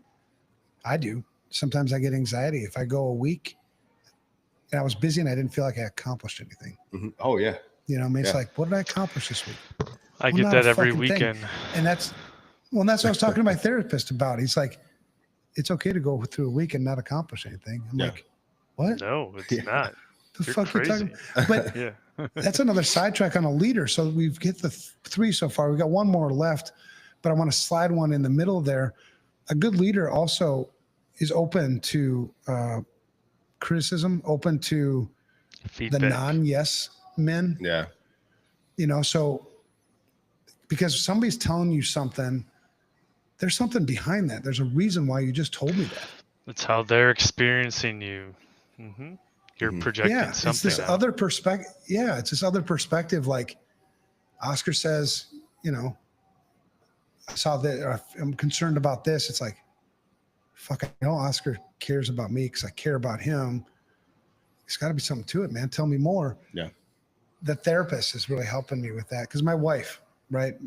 Because you lead sometimes at work, sometimes you lead at home. My wife has put me in that leadership role. I don't know if I earned it, but I'm there. And so she'll share things with me that I don't want to fucking hear. But as a leader, you better be listening. Yeah. Yeah. Yeah, absolutely, man. I don't know if we're not in a position, this is something that, I can remember learning at a really young age, and I remember being a kid and like criticism was hard. Mm-hmm. Like as being an athlete, and I was an athlete, played college sports. Even after college, I was a fighter for a long time. I did all these things, but I really, really clearly remember like when I was a kid and like the coach, like kind of, kicking my ass a little bit over some stuff and just been so upset, I'm mad about this. And my dad telling me like, I don't know, I was like fucking 10 years old, man. Yeah. Like if you can't learn like to process constructive criticism, you're going to have a tough life. Yeah. And so understand that if people are criticizing you and giving you that information, it's because they love you, they care about you, and they want you to be better. And that's something that stuck with me, like one of those childhood lessons. And it's like, it's important as a 10-year-old kid. It's important as a 43-year-old man to know that like if somebody's giving you feedback, well, first of all, you should cultivate an environment where people feel safe to give you feedback, even if it's hard feedback. Tell me when I'm fucking up, man. Tell me when I'm failing and I don't see it. Because if you don't, I trust you like to keep me honest and keep me in line. I'm never going to see that. But then on top of that, you have to accept that even if you completely disagree with what they're saying, in their mind, it's truth. And there's a reason why that's truth. And either it's right or it's wrong. But let's figure out if it is right, like how we get here and how we fix it. And if it is wrong, let's unpack that and maybe. And that's the truth, that's right? what I think the difference is. Everybody's perspective is valid. Yeah. There's no such thing as an invalid perspective. No, absolutely not. What were you saying, Matt? Sorry. I think that's what the difference between criticism and feedback is. If like you're giving someone criticism, you're just being a dick. But if you're giving them feedback, it's about your actual perception. So like I think you're being like this, I'm experiencing you like this, versus criticism is like you just fucking suck. You should have caught that. You should be better. I don't know. I think of criticism again, going back to the sports analogy. If I'm thinking about like as a baseball player, right? And so it's like, hey, your swing sucks today, and here's why: you're dropping your elbow, you got a hitch, you're not rotating through your hips. Yeah. Those could all be true, and it is criticism, and it is feedback at the same time, but they can all be very true things that is perceived as criticism. But if the idea is like if you give criticism without a potential resolve for criticism, that can be a problem. Or if you give criticism without even saying like, hey, you just fucking suck. Like for me, it's like, hey, maybe you're dropping that elbow, you got a hitch in your swing, you're not rotating through your hips. I don't know how to fix it, but let's work together and find someone who can help you fix that. Then it can still be positive. And it is just feedback in a different aspect. But I think if you do offer it, hey, you just fucking suck, that's not constructive. There's a difference between constructive and non-constructive. Well, and then there's boundaries to this too, because my father always taught me, consider the source. Right. So criticism from certain sources carries weight with me. Yeah. Well, there's plenty of criticism in the world, and most of it I don't give two shits about. Yeah. But my team, meaning my wife, you, friends, there's those circles of people in my life that their criticism carries a hell of a lot of weight. But there's only like maybe 20 people in those circles. Yeah. There's 7 billion people in the world. So if somebody on social media wants to criticize me because of whatever, I don't give two fucks about it. Yeah. Consider the source is true too. Like you have to remember, a different way of thinking about that is everyone speaks from their own experience.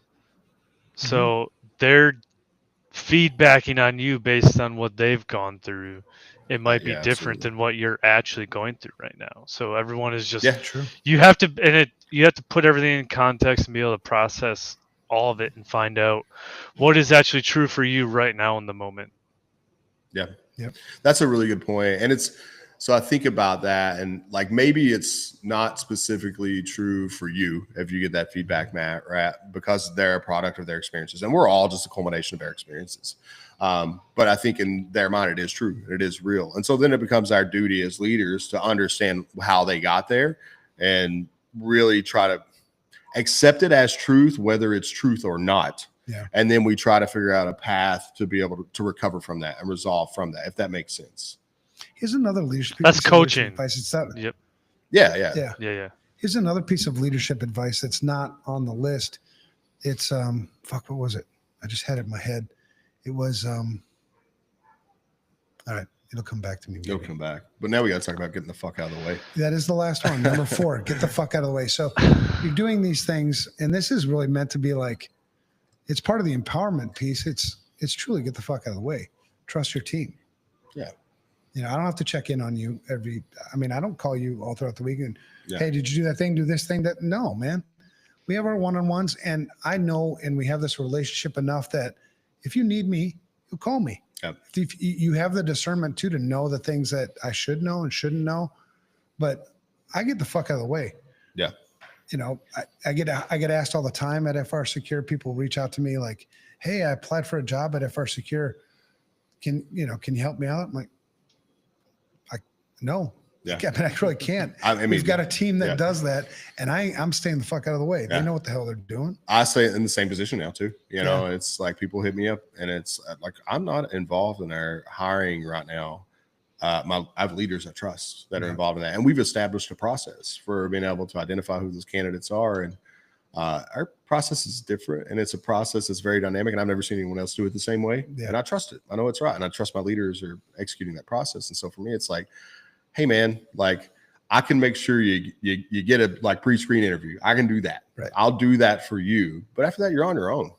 And if you're a fit, like we'll find you. If you're not a fit, you're just not going to be a fit right now. And maybe sometimes it's not even a fit. Maybe you're not ready. Like we have that sometimes. So it's like, hey, go do A, B, and C.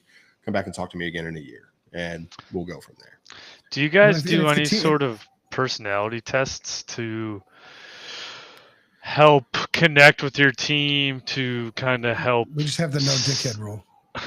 Like the Briggs-Meyer or the love language or these other ones that have wings and shit, like to help we do a very determine how to unstructured connect with them.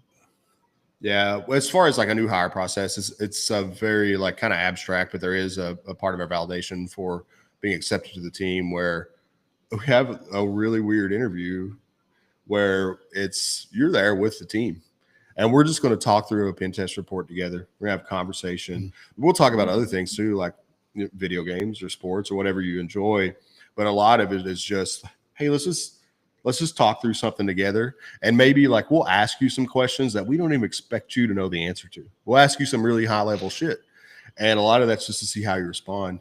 Maybe I'm giving away some secrets right now, but that's okay. A lot of it is to see like, are you going to try to bullshit your way through this? Because I know you don't know it right now.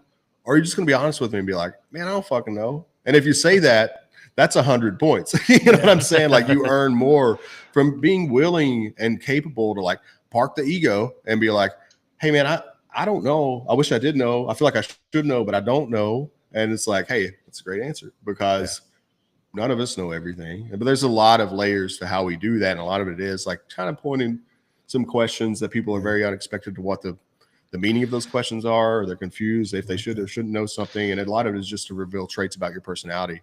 Are you going to bullshit me? Are you going to make something up? Are we going to hear you spit out an AI-driven answer? Like, we'll pick up on that. And if we know you're being dishonest with us, then we're probably not. And just to show how out of the fuck of the way I am, I didn't even know this. Yeah. Did you watch the We don't do that for internship? all positions, to be fair. Sorry, Matt. Oh, did you watch the internship yet, Evan? You should watch that. Internship? Yeah, it's a movie. Was that a show that you told me I was supposed to watch? Yeah, it's a movie from the early 2000s with Vince Vaughn and that other dude. They're salesmen, but they apply for a tech internship at Google, and they're going through the interview I've seen that process, and movie, that's pretty funny. Yeah. Yeah, I haven't seen that. I'll check it out too. But I think but now that I hear that, I mean, that's awesome, because how important is it to get along with your team? Oh, it's so We're important. going to spend so much time together. You know, we might end up in DEF CON for a week. Yep. I don't want your fucking drama. No. I mean, I want your drama like to help you with it, but I don't want you to bring and make drama. And it goes back to like what Matt had said before. Like, we're all just the product of the combination of experiences that we've had, and we're all truly unique, and we all have something truly unique to offer to that team. And if we try to operate on an island at all times, and we're not going to reach our potential, right? And so we want people, and I'm not saying that we have to be in constant communication all day, every day. We want people to be comfortable and being open when it's like, hey man, I'm to a point and I don't know what to do. And no, that's okay. And, you know, never let the ego get in the way. And I will say that's like that part of the interview is not for every position that we have. But when we look at some of our more highly skilled positions, that is a part of that interview to make sure that you have that vulnerability and you're like, you know, and truth. Like, our number one core value is we tell the truth. If you don't know the fucking answer. And when I say vulnerability, it's not a bad thing. I mean, we talk about vulnerabilities in a different aspect, but this is being able to accept your vulnerabilities, right? And that's important to me. Like, I understand we're not all perfect. We don't all know it. We're not fucking wizards with magic swords and magic sticks, right? We're human beings who are trying to learn things together, and we're trying to solve a problem. And we can only do so much isolated, but as a group, we can do a lot. We can be very powerful. Well, that's a cool thing about, you know, because as I'm thinking, I mean, I learn. That's the thing about leaders too. I think a lot of times people think that leaders are like, we have the answers for shit or whatever. I learn so much from the people I lead every fucking day. Every time I talk to you, I learn something new. Every time I talk to John Harmon, I learn something new. Every time I talk to Megan, I learn something new. Yeah. Every time I talk to Eric, I learn something new. It's like, because they bring these perspectives. I don't know what it's like in the trenches with you. You know, I'm not there. You don't want me there either. I'm a shitty shot. I'm going to end up, you know, with friendly fire. Well, can you dig the trench? The more you That's share what with really me, matters. Yeah. Can you dig it for me? Dig the trench. It might be slow, but he could dig it, right? Damn straight, I'll dig it. But sharing that stuff with me, it inspires me. It makes me. So I think being as a leader, I think it's really important too for you to be open to learning. Yeah, man. Yeah, it's, you know, I'm in my second year as president of the company. And like I said before, like, I was never a fucking ladder climber. I was a security dude. Yeah. That's what I did. And I only got to my position because I really loved what I did. And I think I have the ability to be a leader, and I recognize that. And so, but for me, it's like, I still look back at the last year and a half, 2 years of my life, and it's like, have I learned? Holy fuck, man. I've learned so much. I'm learning so much every single day. I'm learning so much about like things I never had to think about before. Right. And it's like, so now it's like getting to understand our marketing, getting to understand our sales process, understanding Vinay's job. Thank you, Vinay. I love you so much. God, yes. And then like from John's business acumen and his experience, like, and it's every single day I'm having conversations, like you said, with my peers and their other executives and even other business owners and business leaders. And it's like, and I see those who are the most successful are the people who have an open mind, and they're always willing to come into the room and either ask for help, tell you about a challenge they have, or just ask you for your opinion on things they're working on, and accept your honest feedback. Don't come in looking for somebody to rub your shoulders and pat you on the back and tell you you're doing a great job. Look for that person who's going to give you a challenge. Look for the person who's going to poke holes in your plan, poke holes in your ideas, and help you find those faults. I mean, like, a lot of leaders have a hard time accepting that because, hey, I'm the president. I'm in this position because I fucking earned it, and I know what I'm doing, so I don't need your feedback. And the moment you switch the mind to that is the moment you fail, because it's constantly important to be focused on your own personal growth, development, and understanding. And there's so many people around you who have so many experiences that they're willing to share and willing to help you with. And if you close your mind, man, you're going to be a shitty fucking leader. Well, and good. That was the one I was. Now listening to you, I just learned what the fuck I was forgetting. Oh yeah, we're back to 3.5. Yeah, because I think good leaders welcome challenge. Challenge me. Yeah. If I said this, challenge me. Call bullshit. If you think it's bullshit, call bullshit. if you think, if you don't know why, ask me why. Yeah. There's no penalty for you questioning me. Yeah. Because just because I said something like we should do this, you don't just march off and do this. Yeah. Like if it's not clear why, ask me why. Yeah.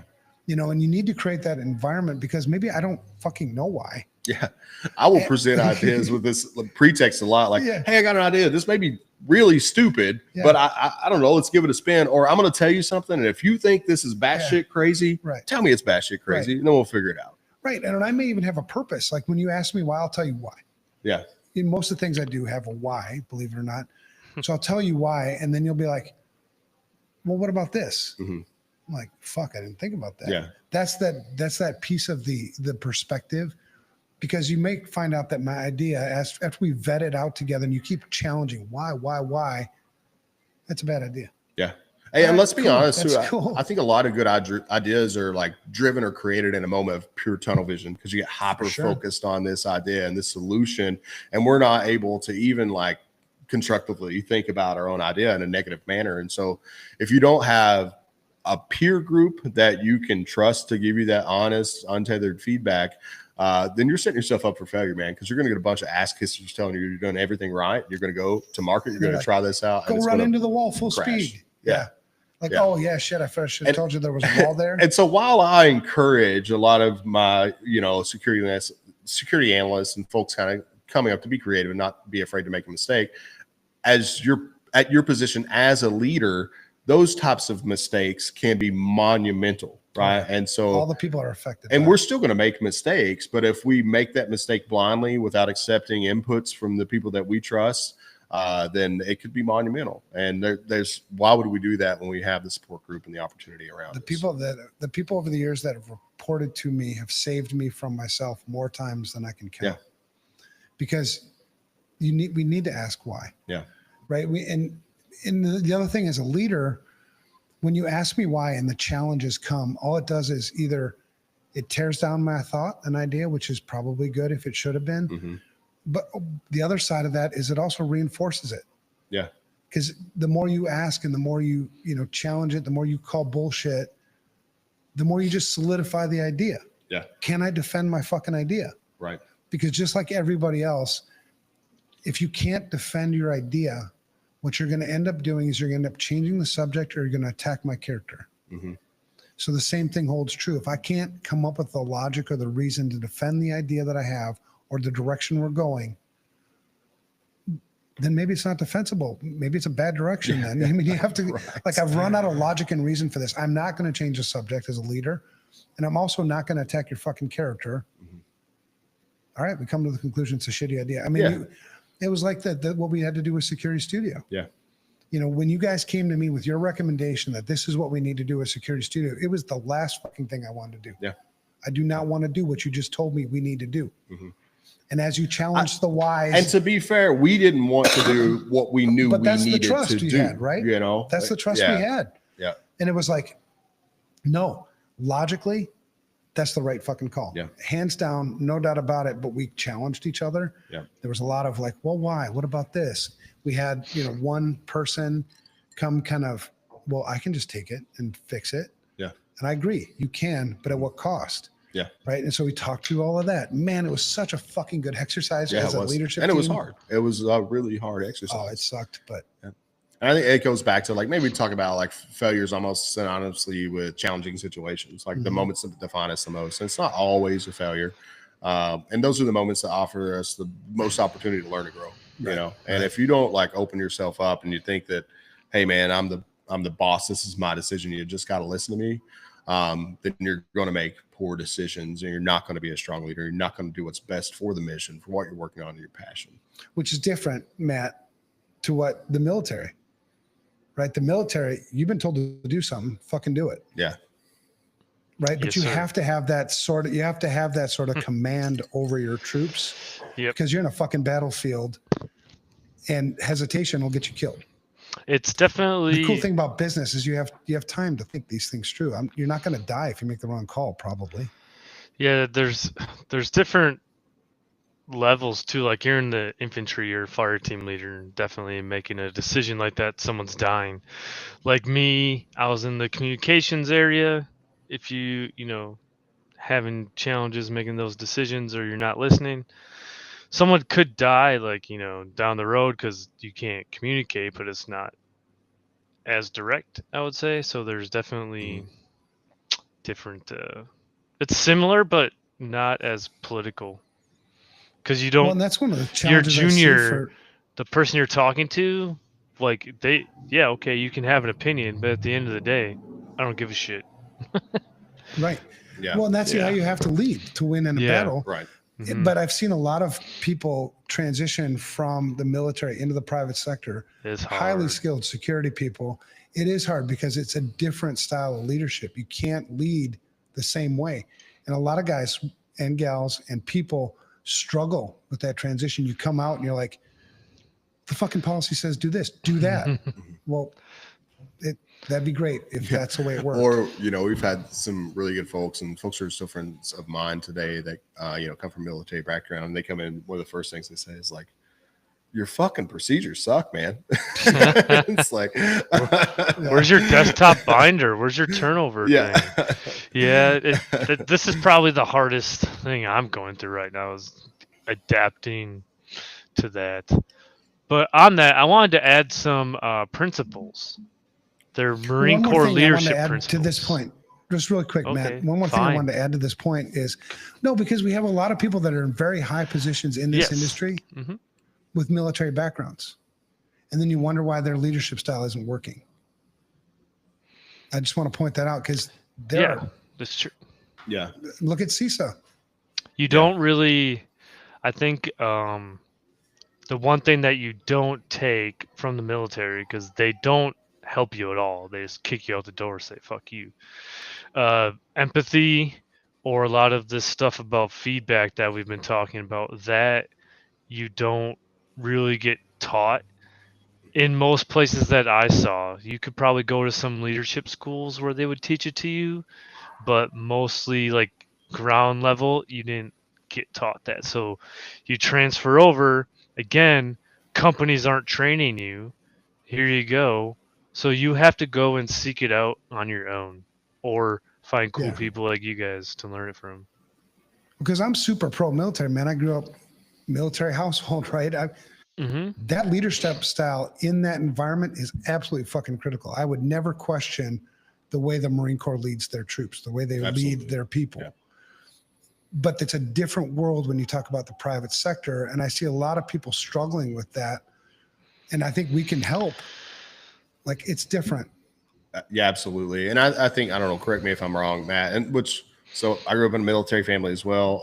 My grandfather, all my uncles, my dad was the baby, so he was the only one who did get drafted to Vietnam. Oh, wow. And so we still grew up with those military principles. And I never joined the military because dad seen, you know, just some impacts to his family and was like, hey, let's do something else for you. And I'm really, you know, thankful for everyone who did serve. Absolutely. But it's still that, and something I've seen, and I don't know, this is as an outsider, just through my family and friends, is like your military position is your identity, right? And so then when you come back to civilian world, like you don't have that identity anymore. And like you said, Matt, they kind of just kick you out and say good luck.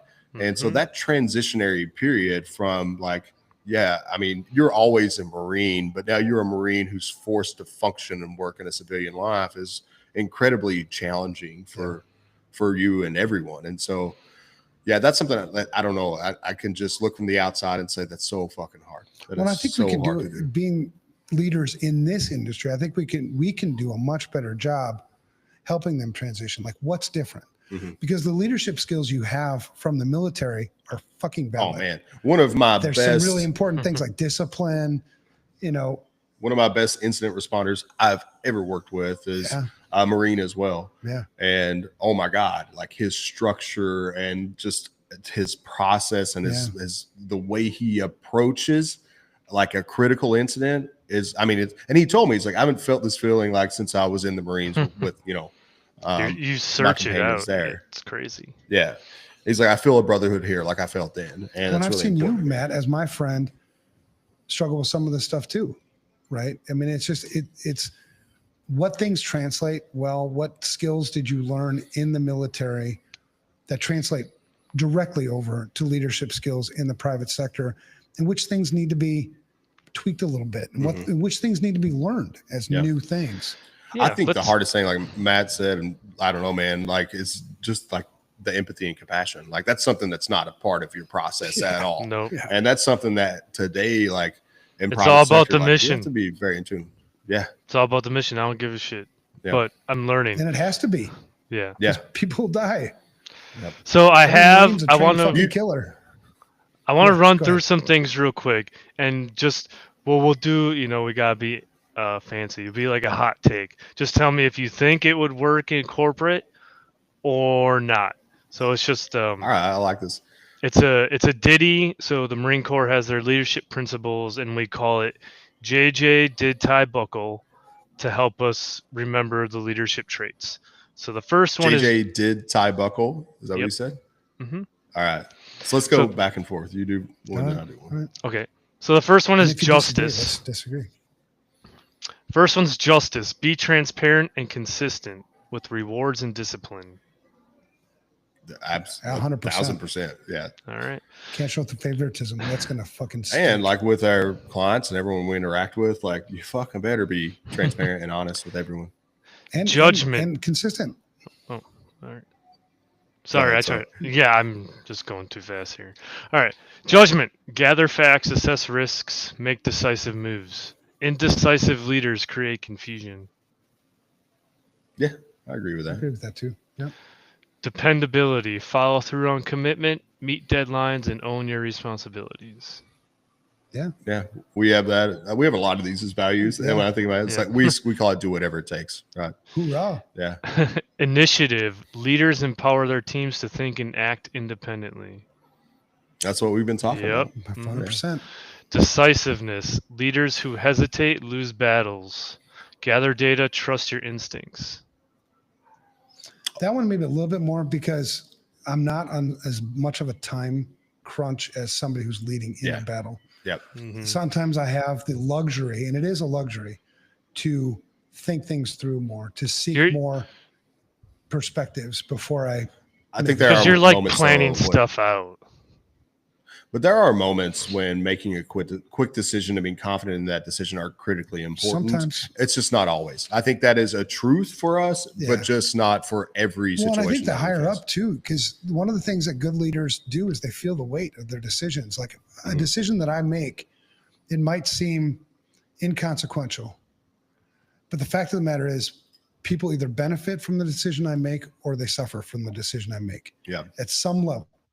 Maybe you may not even notice it. It may be catastrophic. I might drive the fucking business into the ground. And that's actually one of the big motivators for me going to see a therapist is I know that the best version of me benefits everybody. Yeah. So there are times personally where I will take probably more time than I need to. Not because I am indecisive, but once I make the decision, it's set. Yeah, But I you're have still to get these gathering. inputs. You're still gathering. I have to get these inputs. Yeah. The worst decisions I've ever made in my career have been decisions out of context. Mm-hmm. There was an input that I didn't get that if I would have taken the time to get that fucking input, it would have been a totally different outcome. That's totally fair. I think there are still moments where we need to make a quick decision, and you have to be confident when you make that quick decision. Yeah. But that's like the point you bring up too, Matt, is something that I try to like coach all my young leaders on is like when you make that decision, don't just think about the impacts to yourself and your team. Think about the impact to every other person in this company. Think about the impact to every other company, every client that we touch. And that's tough. That is a really challenging as you've skill to raised learn. through the ranks, I think the number of those quick decisions you need to make have become less. Absolutely. Yeah. And I think your next step, whether it be CEO, like you think of John doesn't have to make a lot of quick decisions anymore. No, it becomes more mindful for sure. Yeah. So I think as you continue to raise up the ranks, like maybe a general, or as a general probably has to be less quick decision than maybe a lieutenant, or a captain, because I probably you've got agree a with plan. that. Yep. They're not battlefield, they're overseers. Yep. Yeah. All right, we got planners. a few more. Next one is tact. You can be direct without being a jerk. Emotional intelligence matters. This one's confusion to me because 100%.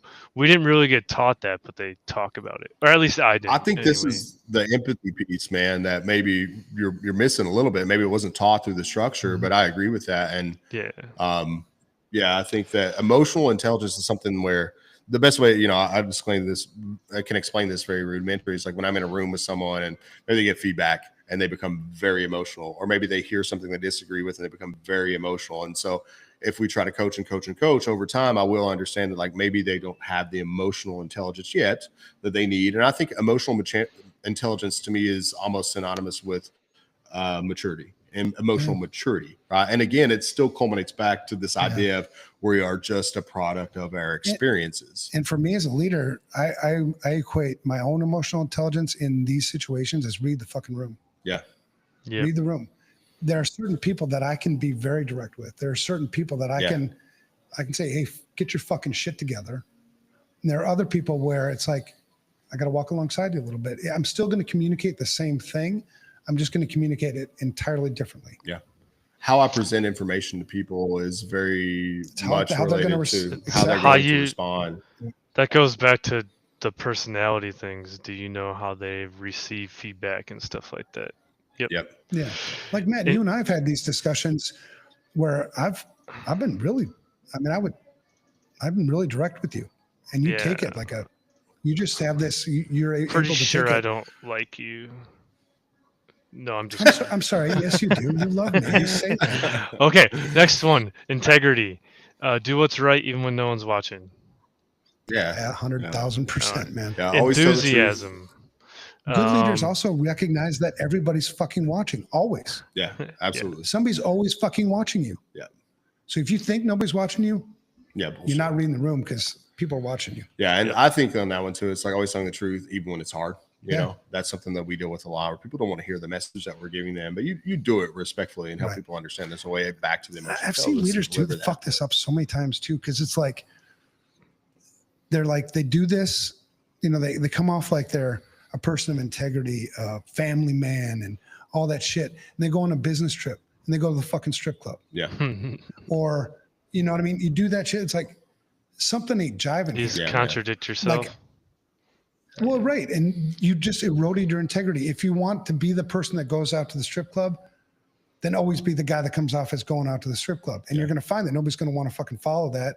So something's got to give. Yeah. That's one thing I love about hanging out with these guys. When I get to invite Oscar down here and Seth, it's like, this is what you get. And it's the same as what I'm getting. I'm like, they're not like, hey, when can we go to the strip club? When can we go get some, crystal meth and maybe fucking, No, man. We went fishing. Hey, man, you want to drink some beers and watch the ball game? we went fishing, had a great time. And they respect the fact, like, these guys drink, but they're responsible with it. That's my problem. That's why I can't drink, right? I can't be responsible with it. And so me too. I'm cool being myself with these guys and them being themselves. Like you said, like, man, some of my best friends are alcoholics. When you come in the locker room, don't hide your fucking drink. Yeah. It's okay, brother. You know what I mean? We have that transparency of like, this, what you see is what you get. Yeah, man. Yeah, I really am as fucked up as you think I am. Yeah, okay. You may not love everything. We have a few more to go. Let's go. No, we got time, man. This is our okay. All right. I just want to make sure. The other thing with the military is time. Fuck, time's like a thing. That's actually good. I'm not good. Enthusiasm. Every day, bring the energy, even when it's tough. That one I struggle with, man. Sometimes it's hard. Yeah, sometimes it's hard. And I want people to be honest, man. I will disagree with that value. Because I want people to tell me, man, hey, if you're struggling and you don't got it, I think this is awesome. So your fucking head's not in it today. Something's wrong with you. Your mind's not right. Let's get you out of here. Let's get you a little break. Let's figure out how to get you back into it. I don't want forced enthusiasm. I don't want toxic positivity, because that thing's a bunch of fucking bullshit, and it leads to other problems where people are just not what we were just talking about, honest with each other and transparent with each other and who we are. If you force positivity, like that could be, to me, detrimental. Just send them home then. Leaders, we've let also them leaders recover. that have had that fake, those leaders that have had that fake enthusiasm. Yeah. And like I said, everybody's watching. They know it's fake. If you think they don't know it's fake, they know it's fucking fake. Yep. And when they know it's fake, you're eroding your own trust, your own credibility, because it's fake. I probably, each year I would say I have 5 to 6 conversations with people, and it's never in front of anyone else, but it'll be, hey, let's catch up after this. And typically it's, I see you're trying to be here. I see you're trying to be positive right now, but like, hey man, I can tell you're a little off. Right. Like, are you okay? And then typically they'll open up like, I'm just stressed because A, B, and C. I'm having a hard time. And then my answer is always like, send me the meetings you need me to cover. Like, send me the emails of things you need me to cover for you. And I want you just to get the fuck out of here today. Yeah. Maybe tomorrow too. Well, tell me how you're feeling. That was the word I didn't. That was the word I didn't like, and that was enthusiastic or enthusiasm, because I can't always be positive. Yeah. I can be having the shittiest fucking day ever and come to a meeting and still find something positive to say. Yeah. That's not fake. Yeah. Yeah. I'm fucking a wreck right now, but I believe in what you're doing. I think you got the capabilities to do it. So let's go fucking do it. I can do that shit.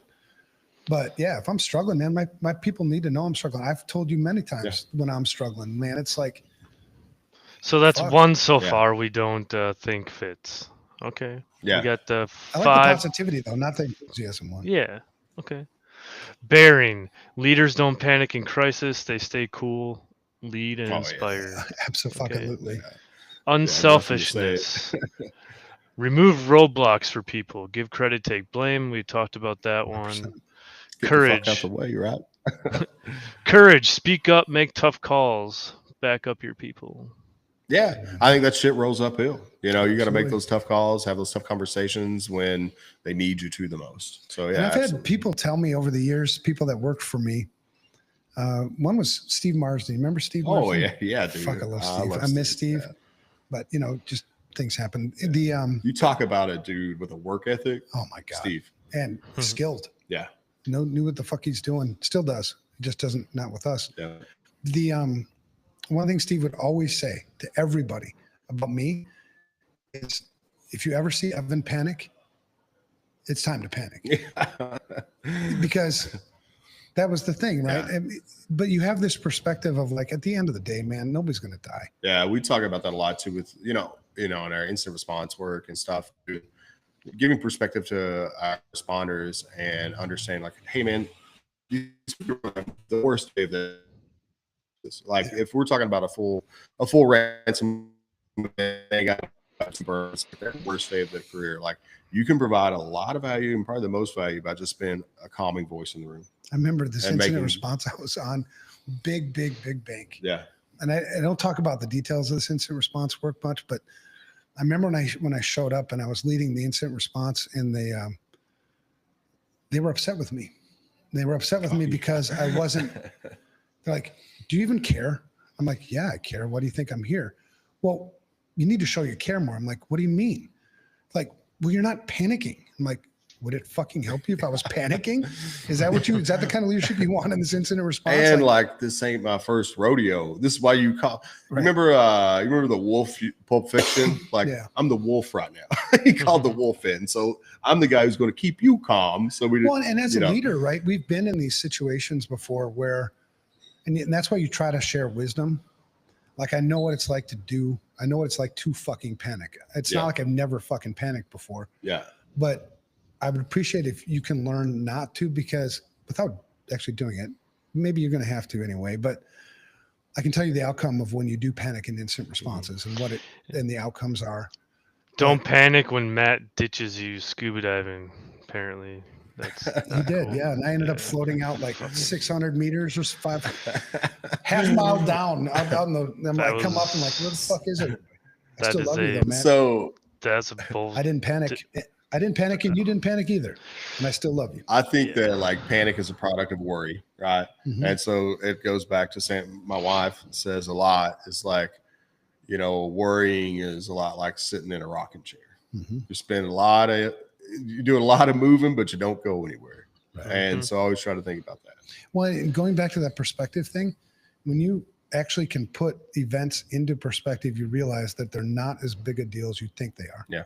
Like my son was just buying a house, right? Just closed on his new house today, and he was all stressed out because the housing thing and shit. And being that I had lost my house in the early days of FRSecure and everything, I'm like, in perspective, it's not a big fucking deal. It seems like it's the biggest fucking deal ever right now, but it's not. In 10 Trust years, me. you'll look back and It'll be a learning yeah, experience, totally and you'll be different. grateful that you went through Yeah. it. All right, I But, got like, 3 this- more for you guys. All right, Okay. let's do it. Let's get through it. We're sharing so much wisdom, bro. Yeah, it's awesome. Knowledge. Wisdom. Never stop learning. Study leadership, industry, and your team. Yeah, I think we were talking Yep. about that a lot tonight Always too. learning, Yeah. man. Loyalty. Leaders don't throw people under the bus. They protect, support, Never. advocate. Yep. And I then would the take- I last would one. literally take a bullet. I have a feeling we'll disagree on this last one. Endurance. Push through challenges. Stay committed even when things get tough. No, I agree with that. That's like a point. And it goes back to like, I if feel I see that kind somebody of in causes burnout, burnout. Yep.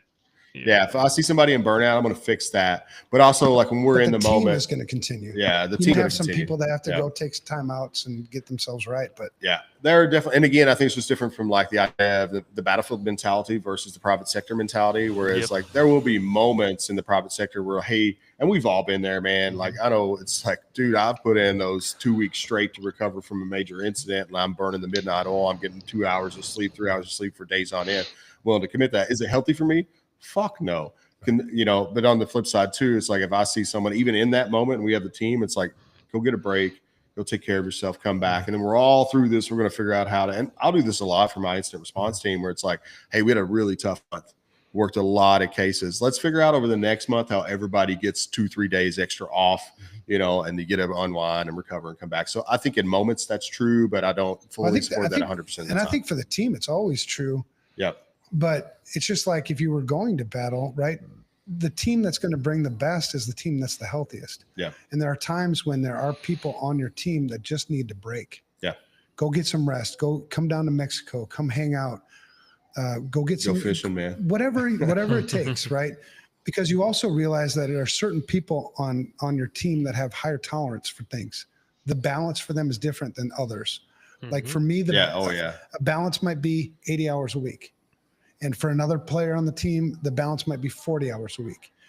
The mistake that you make sometimes as a leader is you put more value on the 80 than the 40. That's bullshit. Yeah. It's just two different team players with different. Or you try to set the Different bar at the 80. balances. I see sometimes it's like, well, so and so can do this much in a week. Why can't you do that? And everyone's different, man. Balance is different for everyone.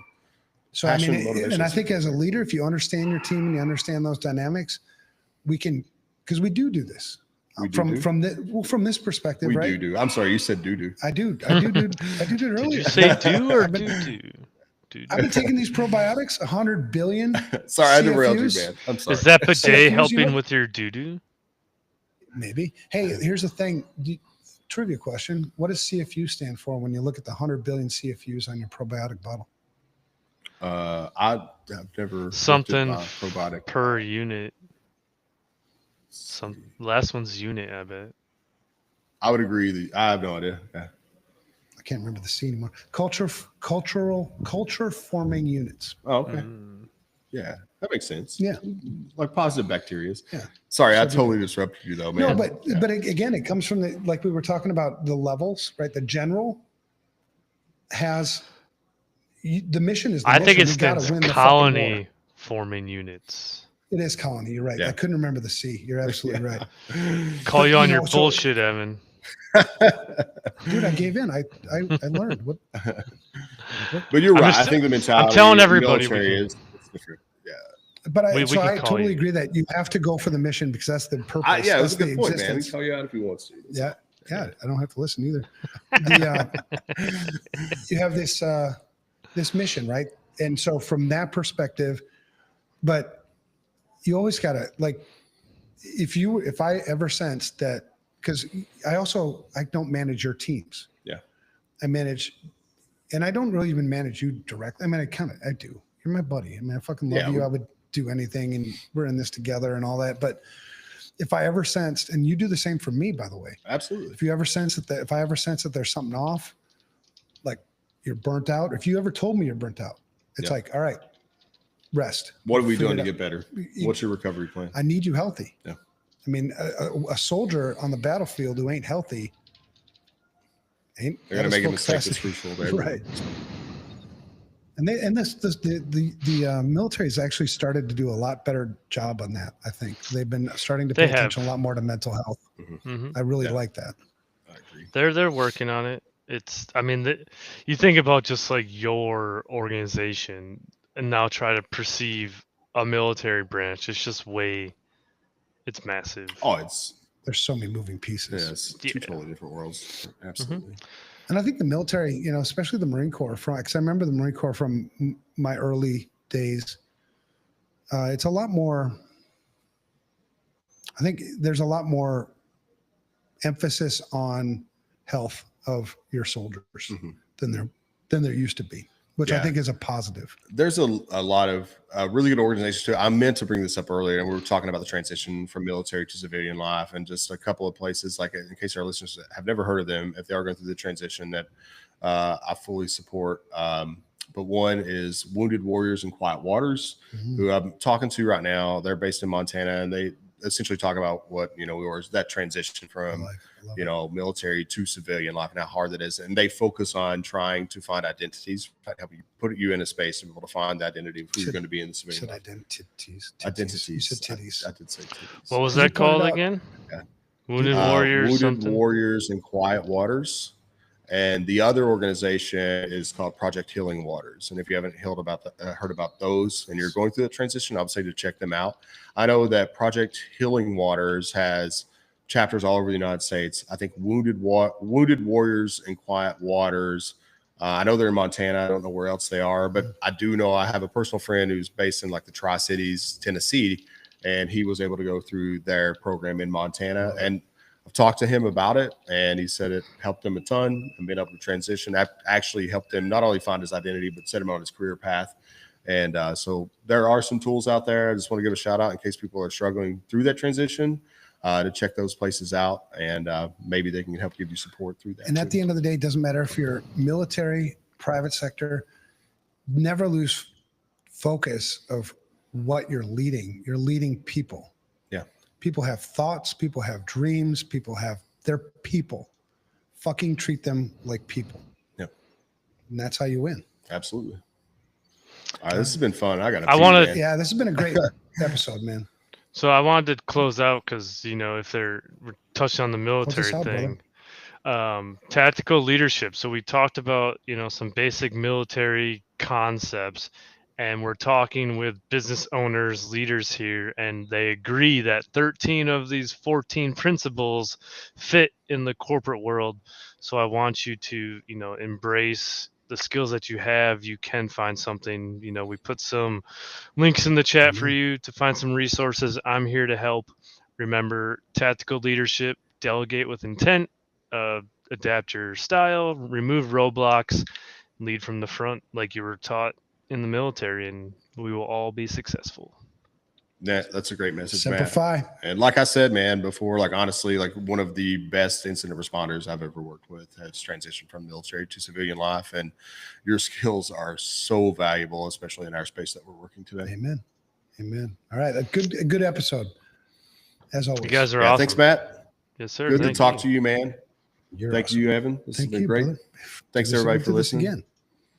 All right. I'm a lover. I love y'all. Peace. Love you too. See you. All right, Matt. Peace and hair grease. He's got to pee.